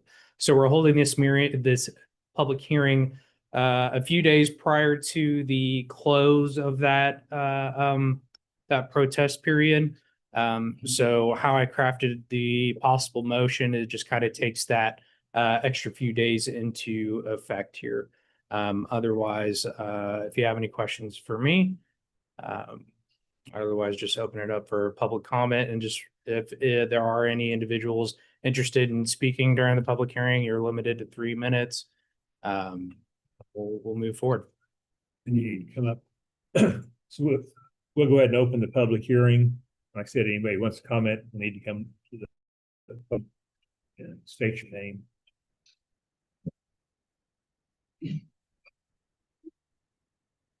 Lynn Bleckett, Board of Directors of Peterson Ranch Homeowners Association. So this is the second go around for a public hearing, and I understand there was a glitch of some kind back that has delayed this process. Could we just have some kind of an explanation of what went wrong and why this delay? So I mean, we're kind of here late in the season. We're hoping to get this project done this year, this paving season. And so my standpoint, I'd like to have some kind of explanation of what went wrong and why, and what can do to prevent some kind of protocol in place to keep this from happening again in the future. Well, that decision was based on Rich's presentation, so I'll defer to Rich on why that was delayed. Well, my understanding, it was just, part of it was changeover in your office of, you know, how it was, what was coordinated, and we had people there that were, and Amanda thought somebody else was taking care of things, and they thought she was taking care, and that was what I'm understanding. The main thing is because there were new people in place that it fell through the cracks. It didn't fall through the cracks. It just didn't follow exactly. We thought we were following the guidelines, but it wasn't. There was some spot in there that got crosswise. I guess my understanding, I'm sure Rich will clarify, is that we have an internal policy that we were supposed to follow, and there was a little bit of an overlap in between the transition between the previous county councilor and now myself, and so the one didn't get followed exactly. And so we just wanted to restart that process and make sure when you guys go out for bond financing that you don't have any hiccups on that. That's my understanding, but I'm sure Rich will clarify. That's pretty much it in the process. There's things that we have to do by state, but then there's also internal policies we have to follow. By the way, Rich Vargo, Riley County Clerk. Many departments are involved in that, and that's exactly right. Transition in staff, staff person that didn't have experience and didn't even know we had that policy, a new person. So it wasn't followed, of course. They did all that was required by statute. We have internal policies that we follow for all special benefit districts, whether it's road, water, sewer. And so that is the problem. What's been done to resolve it? All staff that work on those projects met and said, hey, here's our policy, because we have several new employees in the county, as the commissioners know, including Jacob. And so it was a good education for him. So that's why it was an error on staff's part, and we have to go through and rectify it to not delay you more if we get further down the line and they say, well, you didn't do this. Because bond counsel will look at everything, trust me. Good enough for you, Mr. Blecka? I appreciate that explanation. We apologize for the delay. It was on our part. We take full responsibility for it. What going forward, what's the next process, and where are we at schedule wise?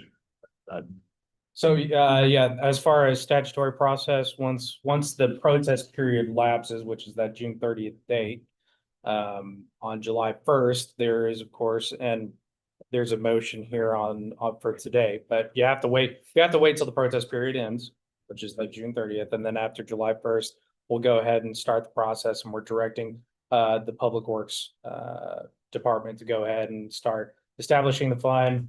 And then we're going to send it out to bid. We're going to go through that whole process, actually get this moving. So what is the earliest date it could go out to bid? That's probably dependent on Public Works. I think we're pretty close there for next week. After the 30th, we could put that on, advertise the bid. Like that's looking like Brittany Phillips, Budget and Finance Officer. And so I've also been working with bond counsel because they knew that there was a hiccup as well. And so as soon as we get those bid documents out, bond counsel is already starting to work on the process so that they have everything lined out for us so we can keep the process moving. It's not slow it down anymore than it already had been slowed down. So.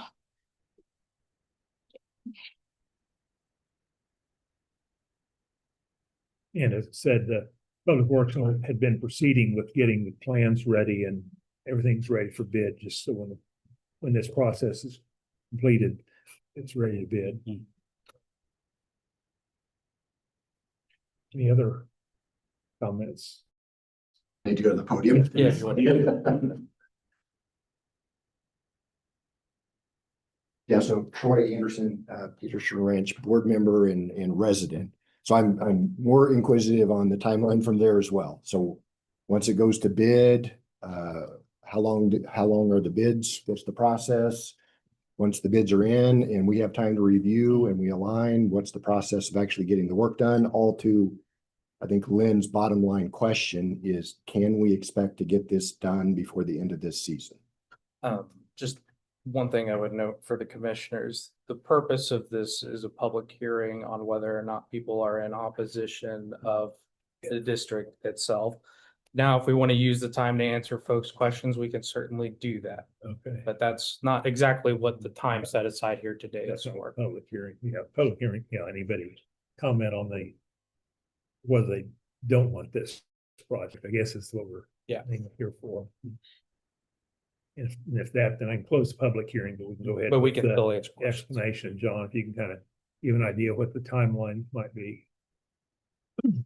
So we're putting out bids next week.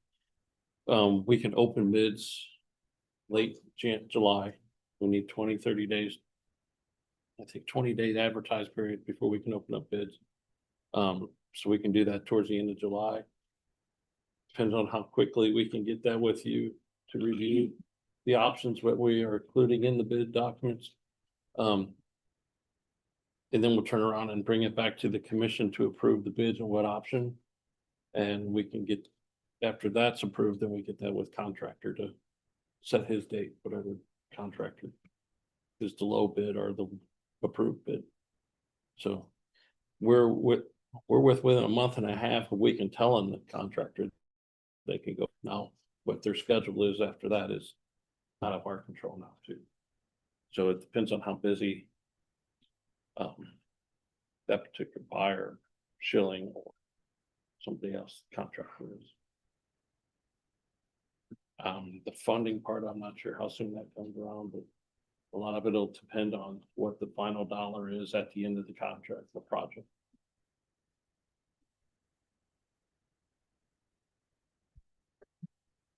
Could we request a conference between you or Evan after the bids come in between the board of directors and discuss the bids before we come back to the division? I think we can do that with you before we present them back to the commission for their approval.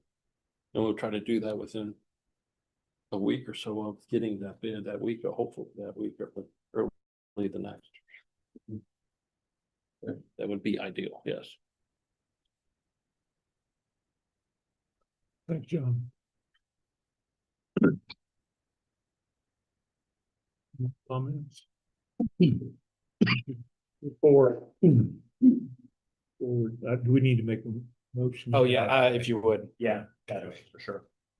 I'll recommend that the board make a motion to direct the Director of Public Works to establish a fund for the Peterson Benefit District on or after July 1st, 2025, so long as no valid protest petitions are filed on or before June 30th, 2025. I would second that.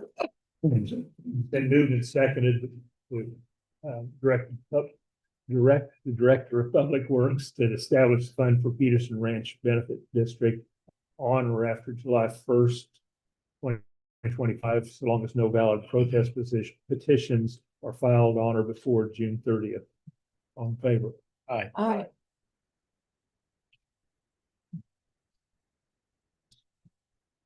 Hey, commissioners, it is time for Vivian Leyva. PIO update.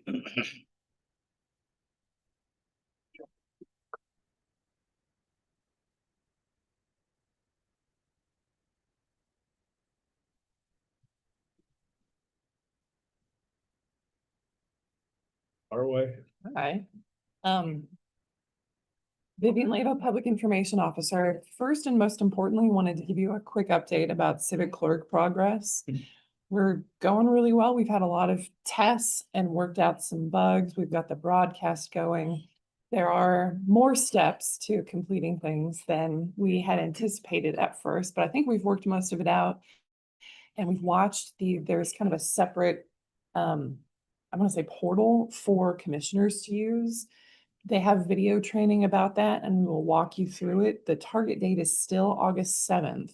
But I think from what I've seen so far, the board portal portion should be pretty straightforward and easy to use. We've run into some snags on the back end with setting things up, but still thinking we can do August 7th.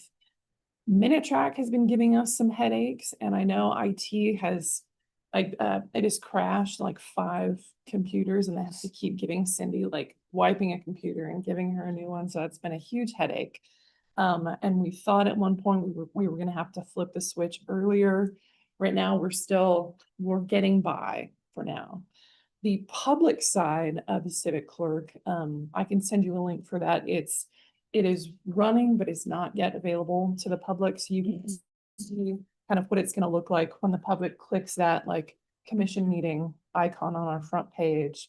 They'll have access to the recording of the meeting, past meetings, the minutes, and they can watch live while they're looking at the agenda or the packet, which is pretty handy. So I knock on wood, all systems go for that as far as I can tell. You said it'll be easy for us, though. That's what we're concerned about. I have a feeling. That's all I'm concerned, making your life easier. Yeah, But I they, think- they were not thinking of me on this switch, I can tell you that. Oh, No, we have given Rich an entire. We new didn't set have any headaches. choice, the commissioners, we had to Yeah, go. the other with one was it. the- Yeah. The best Yeah. option out there, but we Yeah. could give them lots of ways to improve it, which we will. okay. And we've realized just how good we had it with kind of a custom built system for the way we do things. And we're gonna have to adjust in some small ways, but I think we've got it workable. So thumbs up on that.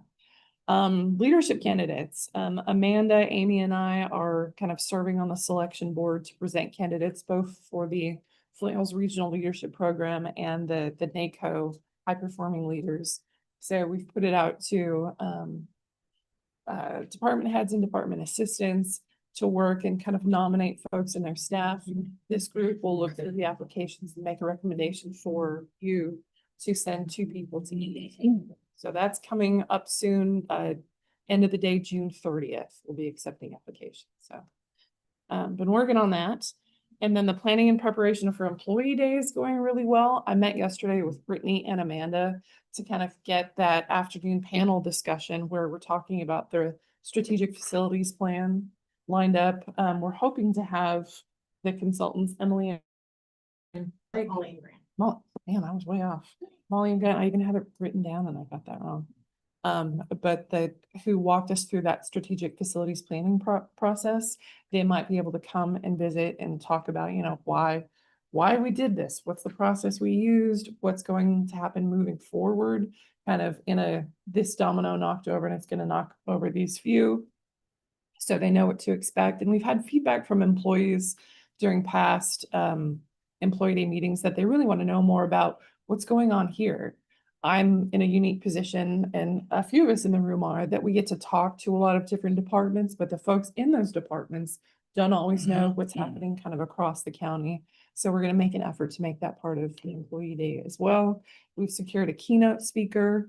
We have all of that lined up, and I think we're in pretty good shape at this point in the road. So what else do we have going on? We had a lot of community engagement events kind of in May and this part of June.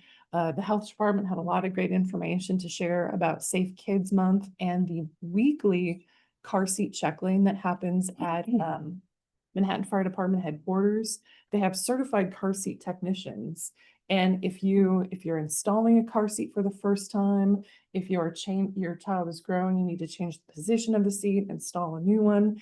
It's quite a complicated process. And if you do it wrong, then it's not a safe ride for your kiddo. So they're out there every week, and I think you may make an appointment, or it's kind of a first come, first served. And then they have people kind of inspect.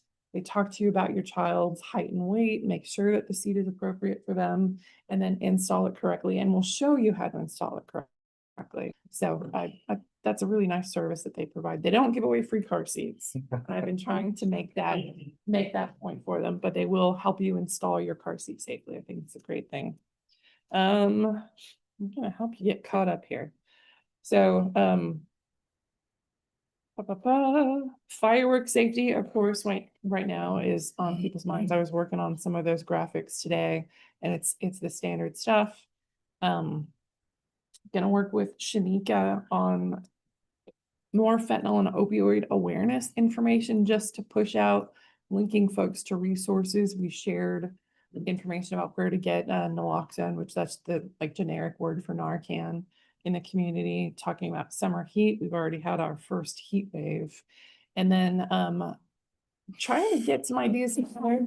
We have folks on EMS staff who Hannah also works as kind of a water safety and lifeguard. I'm not going to get her title right, but she does a lot with lifeguarding and wanted to do some safety tips videos for the public. So we're going to try to put that together as schedules allow, but always trying to think of new ways to reach people and tell them to eat their vegetables and be safe and how to use services. So it's never a dull moment in the PIO world. So I think that's about the size of it.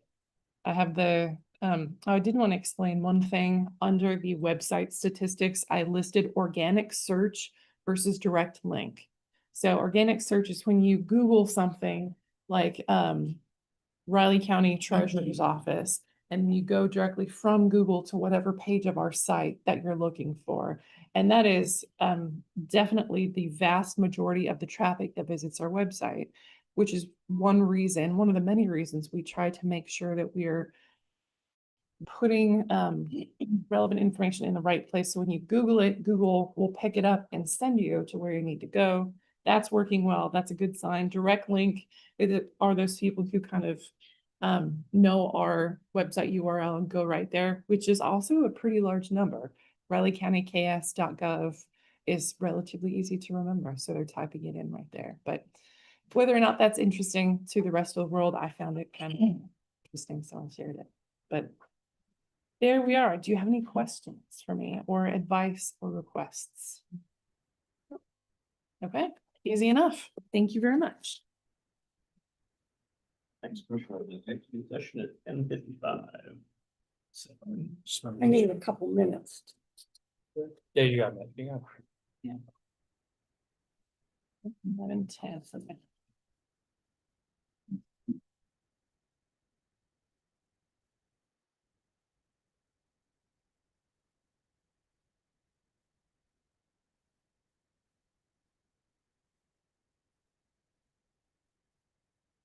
Jacob, you going to full time on this till 11:10? Likely, yeah. Okay.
Okay.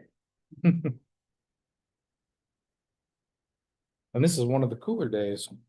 There's the pub. Next week it's gonna start cooling off in the 80s. Oh. I mean, cooling off. But That'll be cool. 5 degrees, Yeah. 60s at night, which would be nice. Right, one of the cooler 4th of Julys that we've had for a while. I was gonna go out to see the Wamigo show, but we're picking up a puppy on Sunday. So Uh-oh. Yeah, we're gonna stay home. What'd you get? A little corgi. Oh, one of my daughters is dying to get a corgi someday. What color? It's just your standard red and white. Red and white? Yeah. I think she wants the tricolor, but she's always loved the corgis. Yep, same. They're a cool looking little dogs. I don't know anything about them, but they're cool looking. They are, so corgi is actually, I think it's either Welsh or, I want to say it's Welsh. They're Welsh corgis. Yeah, what they're called. it's the Welsh word for bush dog. Because they were used to herd and do all that. They were bred that way to have the short arms so they could avoid being kicked by any of the stock animals. That's the purpose of the corgi. Just like dachshunds have a purpose. People Right, don't yeah. realize that. Yeah, so shimmy down the little holes. They're fierce little fighters, and they were to drag badgers out of their holes. They're fierce little dog. Which is wild because my Casey's mom has 2 dachshunds and I just have a hard time seeing it out of a hole. A couple weeks ago, there was that dogs competition. Yeah. There. Huge picture was on the front of the Yes, Mercury. I did. I sent it to her. Catherine Hensler has two. I know she does. Yeah, I've talked Belgian to her about it Malinois. before. But they pictures on have the some front of dogs who do Mercury. it just Cool. for fun, and there's a corgi who like goes up to the edge and just goes boop. And it was the cutest darn thing. I think I love that the most. schedule with your dogs, you just do it just so. You got to enter. Are we Yeah, ready? I think you have to enter, but like there are different, Yeah. you don't have to be competitive.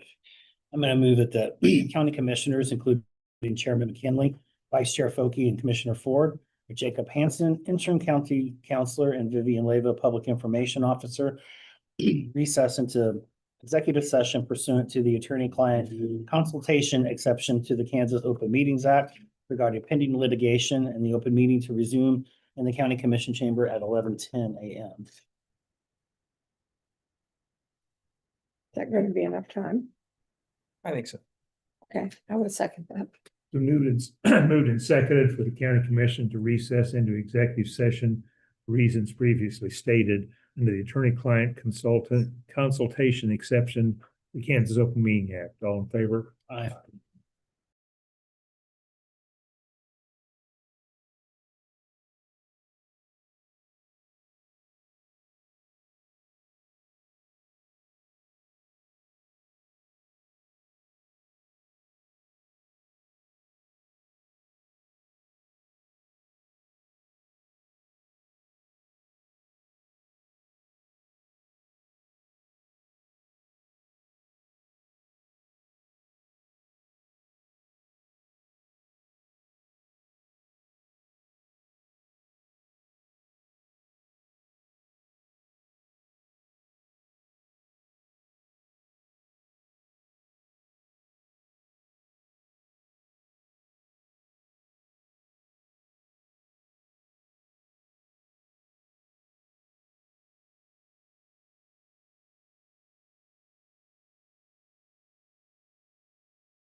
I got it. Okay, and we are live, commissioners.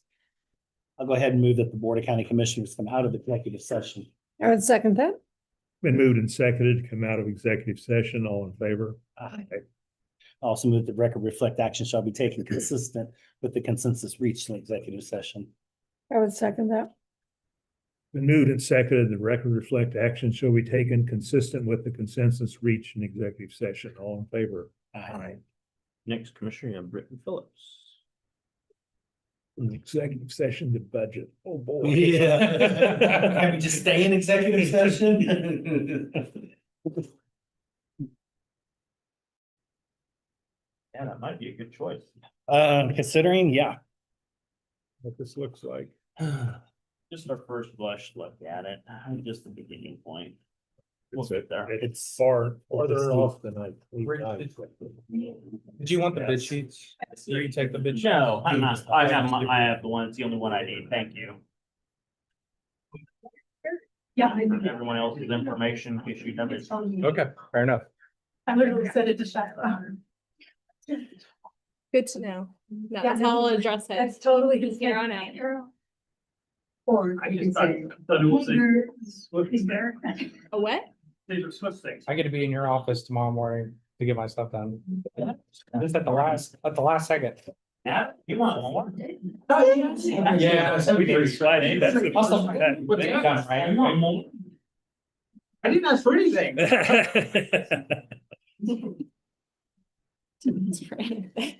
Don't get me in trouble here. Really happy. You said you're really happy.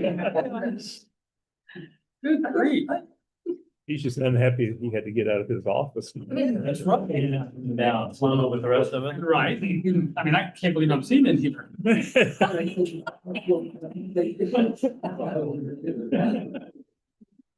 David, we're gonna have to ask you to leave. You're the one who told me to be here. I said I strongly encourage all department heads to be present.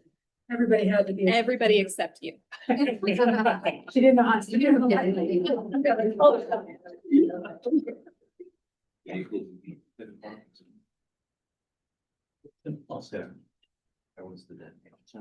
They're gonna meet it ready. They didn't meet. Oh, yeah. Go Sorry, ahead. we're a little rowdy. Budgets, fun stuff. I brought jokes and I forgot them on my desk, so that's my life.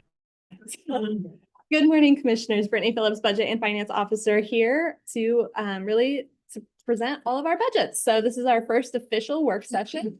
You see in the memo, we have the cost of COLA calculated at 2.7%. This is a financial impact of $743,526. This number includes departments outside of the general fund as well. So it's Health Department, Community Corrections, Fire, and Solid Waste. As well, we have a $3.5 million transfer to CIP. This transfer covers current debt obligations for 2026 of $426,796. Current non-funded CIP 2026 requests of $2,295,000, and that leaves about a remainder of $778,000. And of course, the second page is an overview of all the revenues we have received or budget to receive, as well as all of the expenditures, showing a total amount of $58,353,947 and our revenues of $22,235,189. And the RCPD request came in at $6,017,692.40. So. And then, of course, we included the list of new and expanded positions that have been requested as well, bringing that total to $312,320. And I stand for your questions.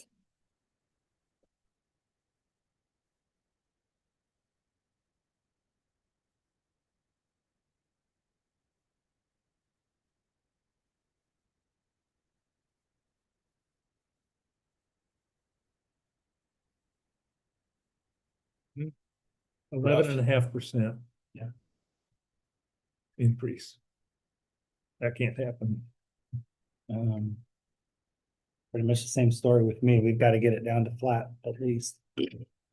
That's gonna be a steep climb. There's places. Do you want to do positions now or wait?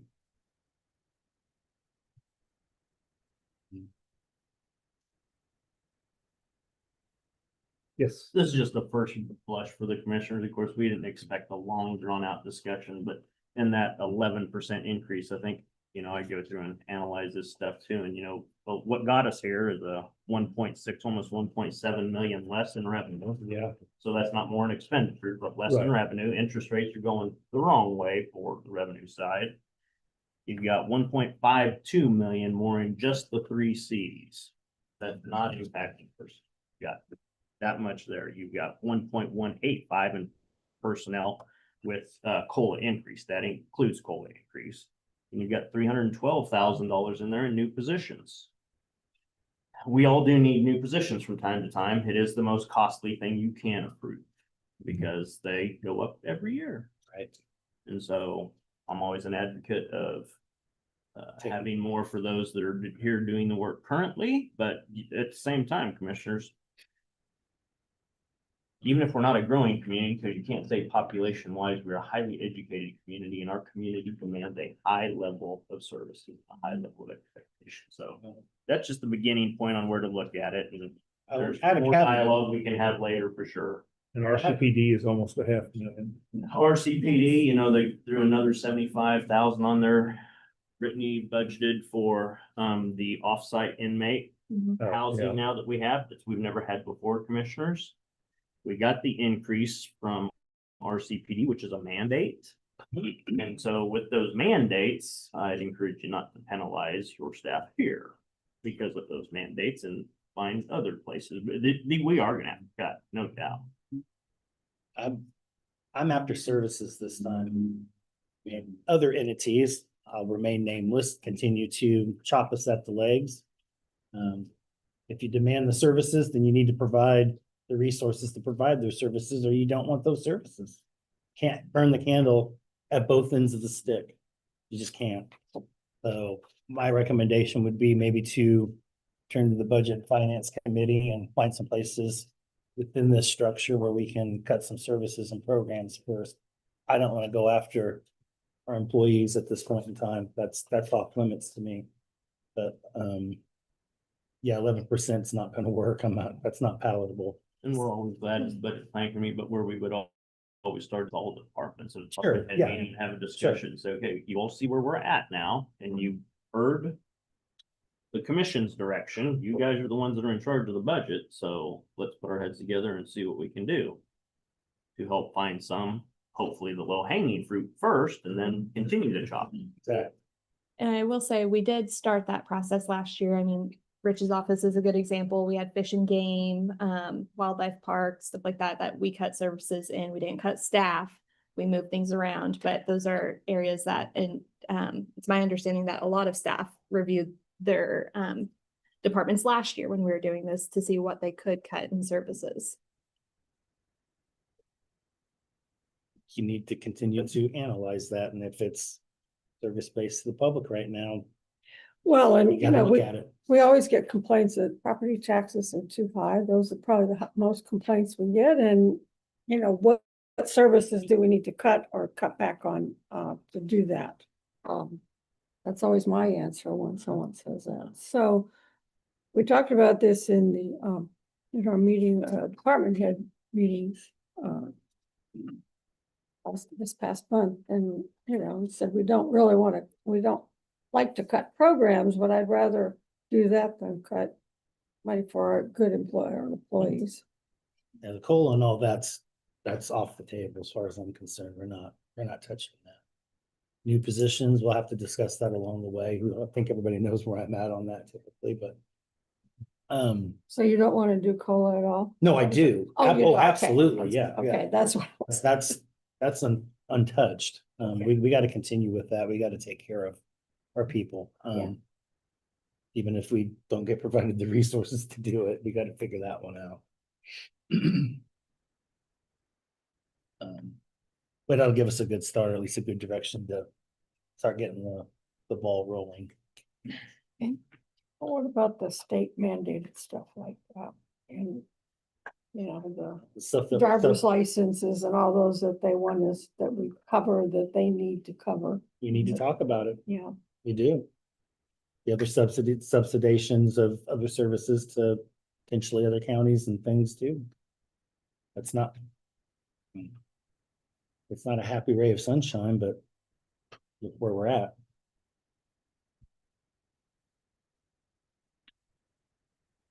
Also, and I don't, must just be under general services, let's transfer some to the emergent, what's called. Budget emergency- stabilization, yes, and Brittany can explain where it's at. And we did, it is in Gen Services, and we did increase that by $250,000, just staying with what we have always done as per policy. Where is it now? It's at $4,250,000.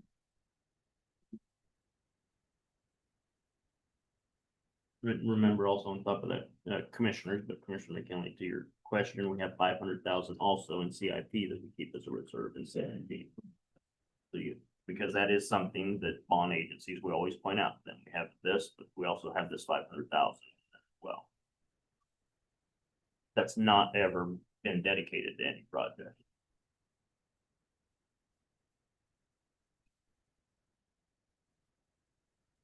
Well, we could also cut all of our non-government agencies that we fund. That's 248,000.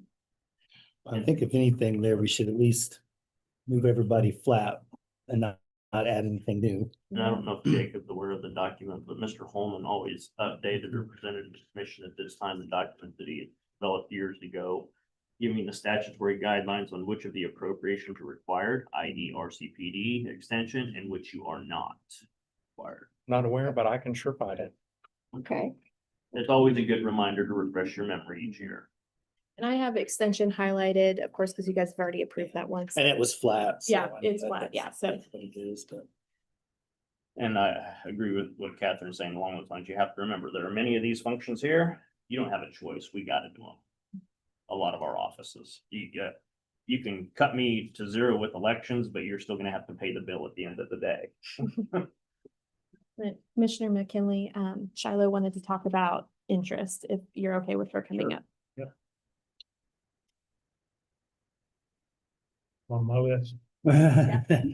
Usually is, yeah.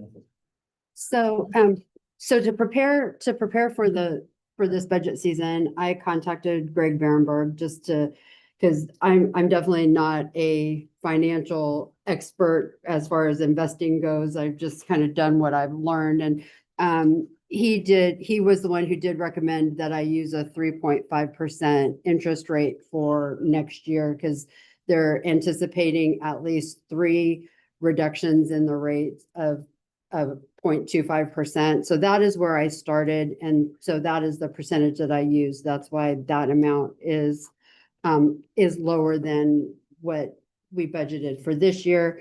I will say this year we are just right on budget. However, in doing some of my analysis, I feel like because of the large CIP balance that we have, I believe I've underfunded or estimated what that transfer of interest to CIP is for this year. So I'm even questioning whether we're going to hit our budget on interest income for this year. But that being said, I talked to Rich and Brittany about the transfer that we make from general fund interest into the various categories. And CIP was one that this year we're going to transfer almost $1 million of interest to CIP.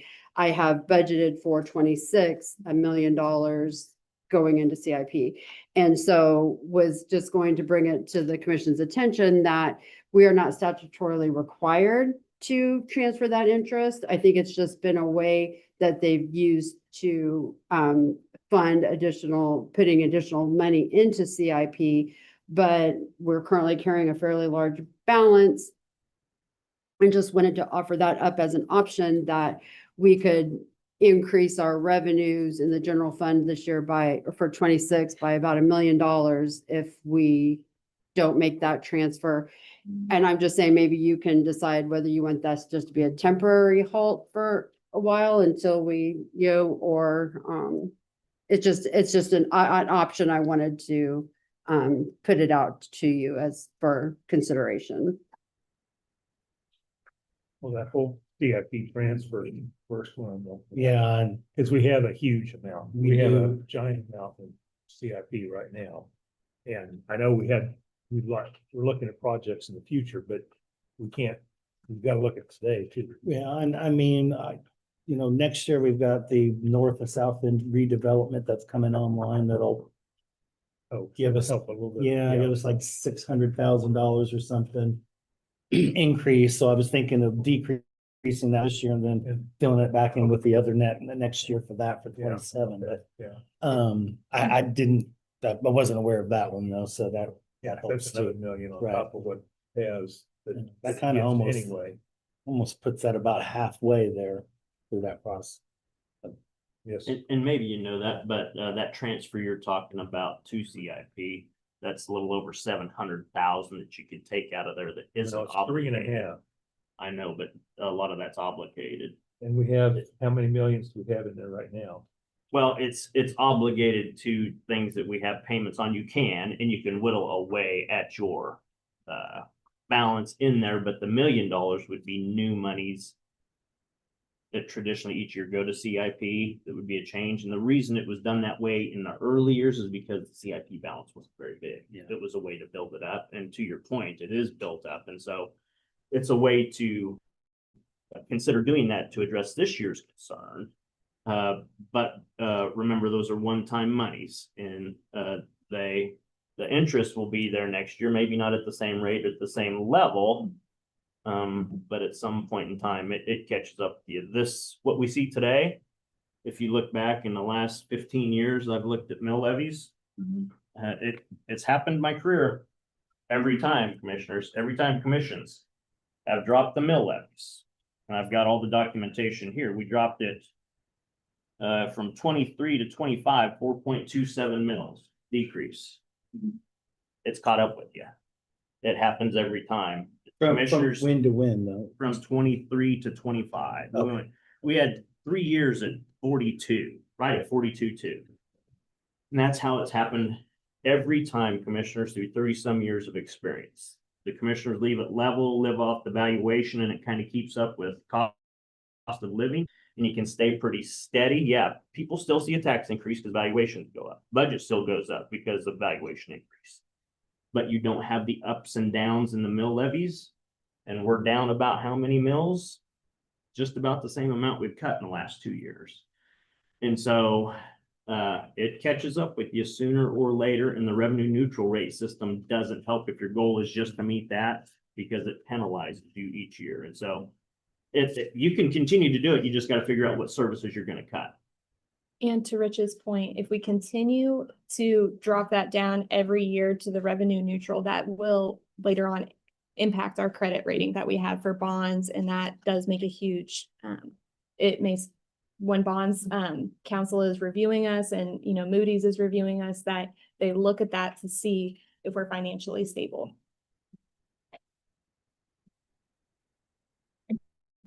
I'm fine with just working down to flat. I wasn't, at first glance, I'm not. You put the number in there.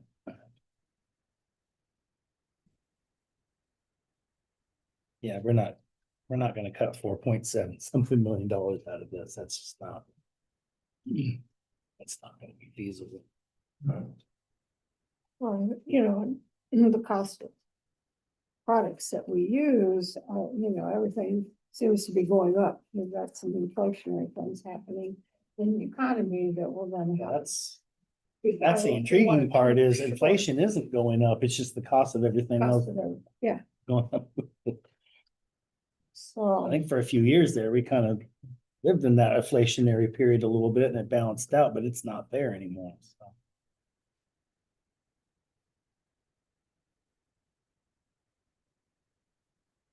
It's amazing how much, well, I don't want to say amazing, that insinuates good, but how much total revenue we've just actually lost. I mean, almost $2 million. Well, it's all in one line. Yeah. Are there any other areas you would like me to have departments review? Any specific departments you want me to communicate with to have them review their budget to bring it down a little, as I also have everybody review their services?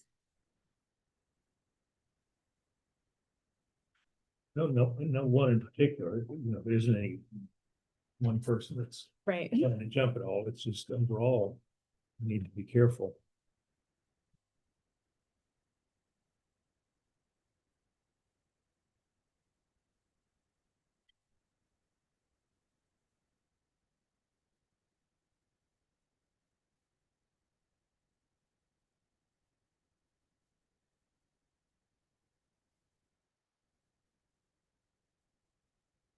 Any ideas from department heads?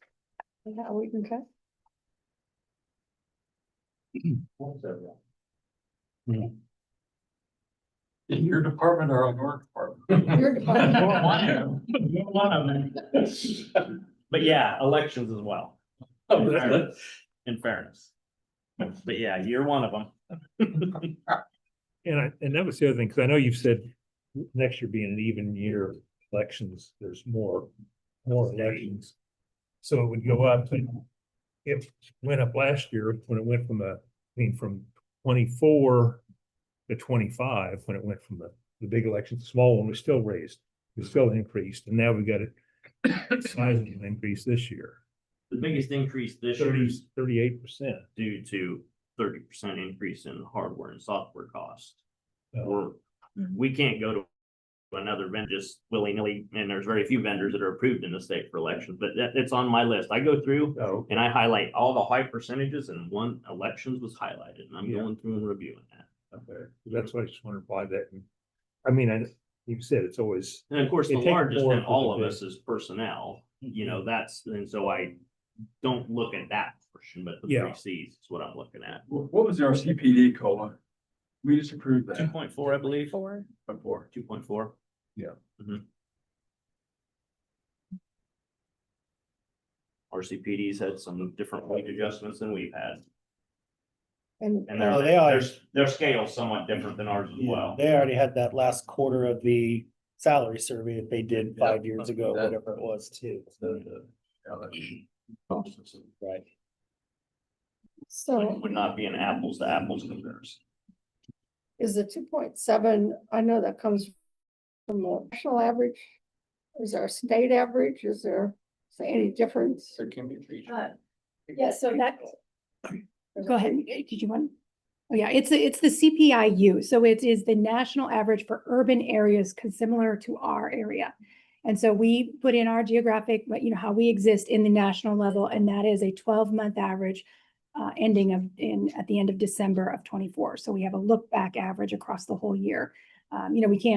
We all know very well, no one can predict what we're going to do forward. I mean, we've got a lot of ideas out there, but so that's what we've always used is that 2.7 for this year's national average for our size. For our region? Yes, ma'am. Yeah. And the one we use, commissioners, is actually in a resolution the commission adopted years ago. That way, because it would be easy for staff to come in and say, oh, this area looks better this year, we're gonna pick that one, this area. And so that's why it's specifically spelled out in that resolution, which one we look at each time. Yeah, very specific. And then Brittany and I separately, we go out and we gather the information because you have to dig out a little bit out of the national website, and then we make sure we came to the same one, and then we save that document. So it's so that we're consistent.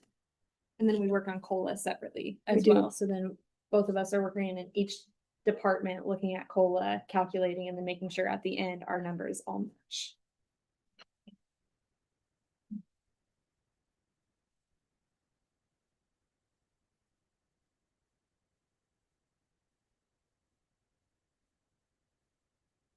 You want to start there, man? See where we're at? It's the first start. We'll get there. Okay. We have every year. I will reach out to department heads to have them review their services. I'll work with Jacob on the statutory required appropriations. Is there anything else, any other areas you want me to change? Might want to hold up on the budget stabilization this year too. Yeah. Okay. Maybe let's do half maybe on that interest for the moment, just to see where it puts us. We'll just kind of rolls this into the Well, middle of they it. can- I'd rather just cut out CIP. You know, that million. I don't know. I need that. You go back and look at the CIP. I did. And I I didn't need to have a look, chance. I look was- at it close once again, where on the other end of it, middle. what was already appropriated for the 3-year period or something. For CIP? Yeah, Yeah, the future CIP. Oh, yeah, yeah. I can send you that. I mean, that's fine with me too. Yeah. I just got a question. Yes. I really like Shiloh's idea. I think policy wise and long term wise for consistency, it'd be a best first shot and to keep consistent going the out years since CIP has been built up substantially, and I don't see it going down horribly tremendously real quick over Yeah. the next 5 years or longer. To make that a policy change, the board would do is just to keep that interest in general, in the general fund, because it is derived from all the general taxpayers' dollars and revenues that we get, and so that'd be $1 million, understand, that's a one-time fix, and so next year, if interest rates aren't as high, you gotta make that up with ad valorem anyway, but I still think that's a good change rather than part of that and then part of CIP, because you can always mess with the CIP transfer each year, Well, but it's your decision.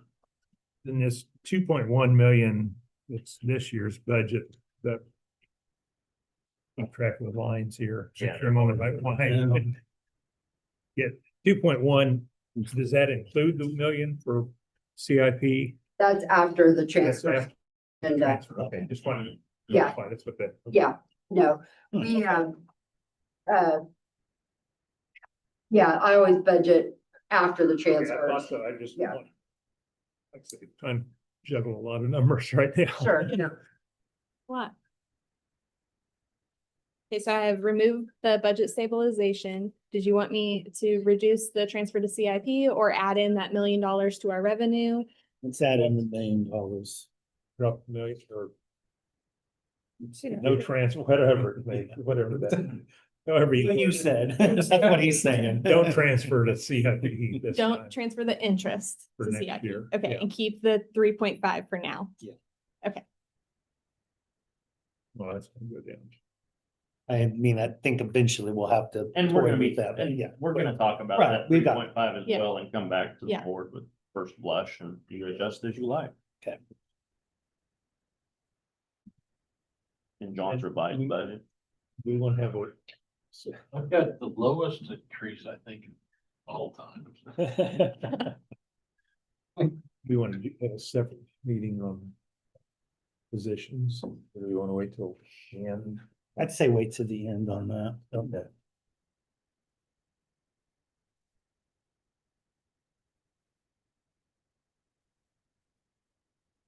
Good first start, commissioners? Considering. How good, but if Yeah. they start. I chipped away a fair amount already in just a little bit of time we were here. Sure. We will get working on that and we'll be back on Monday. Just be sure when we send you the new version, throw out the old version. Yes. Yeah, I do, I mark the date, so each one, so I keep track of it. Yeah, we should change the date and time on them. Brittany, change the date and time on them so you can see. Yes, yeah, it updates automatically on that one. Yeah, get that. Thanks, Brittany. Appreciate it. Thank you. Thanks, department heads. I've got a question. I'll just wait then. Got one small detail on the upcoming mail. How would you like us to handle your mail? You guys meet twice a week. You want the mail here? Do you want someone to deliver it there? Because then we gotta be sure the person there has access. Is the issue, and so, or do you just want me to bring it twice a week, or how? Just do that. Yeah, Just bring it That's up. me bringing twice a week. Bring it. Okay, okay, that was one, Unless it's like something really all the critical. little or- details, you know. Yeah. that- Oh, there's probably a few that we I haven't. never look at them more, well, exactly. Yeah, I did too. Check. So know that that's Because what we'll anything do. is always delay, you know. If it doesn't work out, let us know and we can change.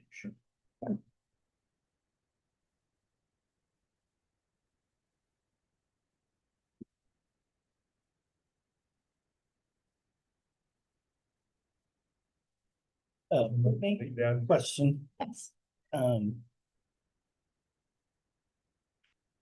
Well, Yeah, Yeah. I can come to you, yeah. sorry. so basically our difference right now is that's what's basically been asked for and that's what we have. Yes, this is for 2025, so that is what we're budgeting for 2025. Okay. And this is what we're asking for 2026.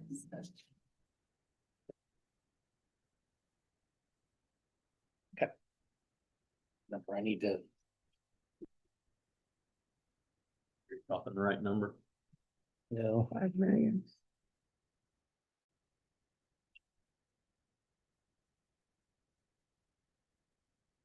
Yeah.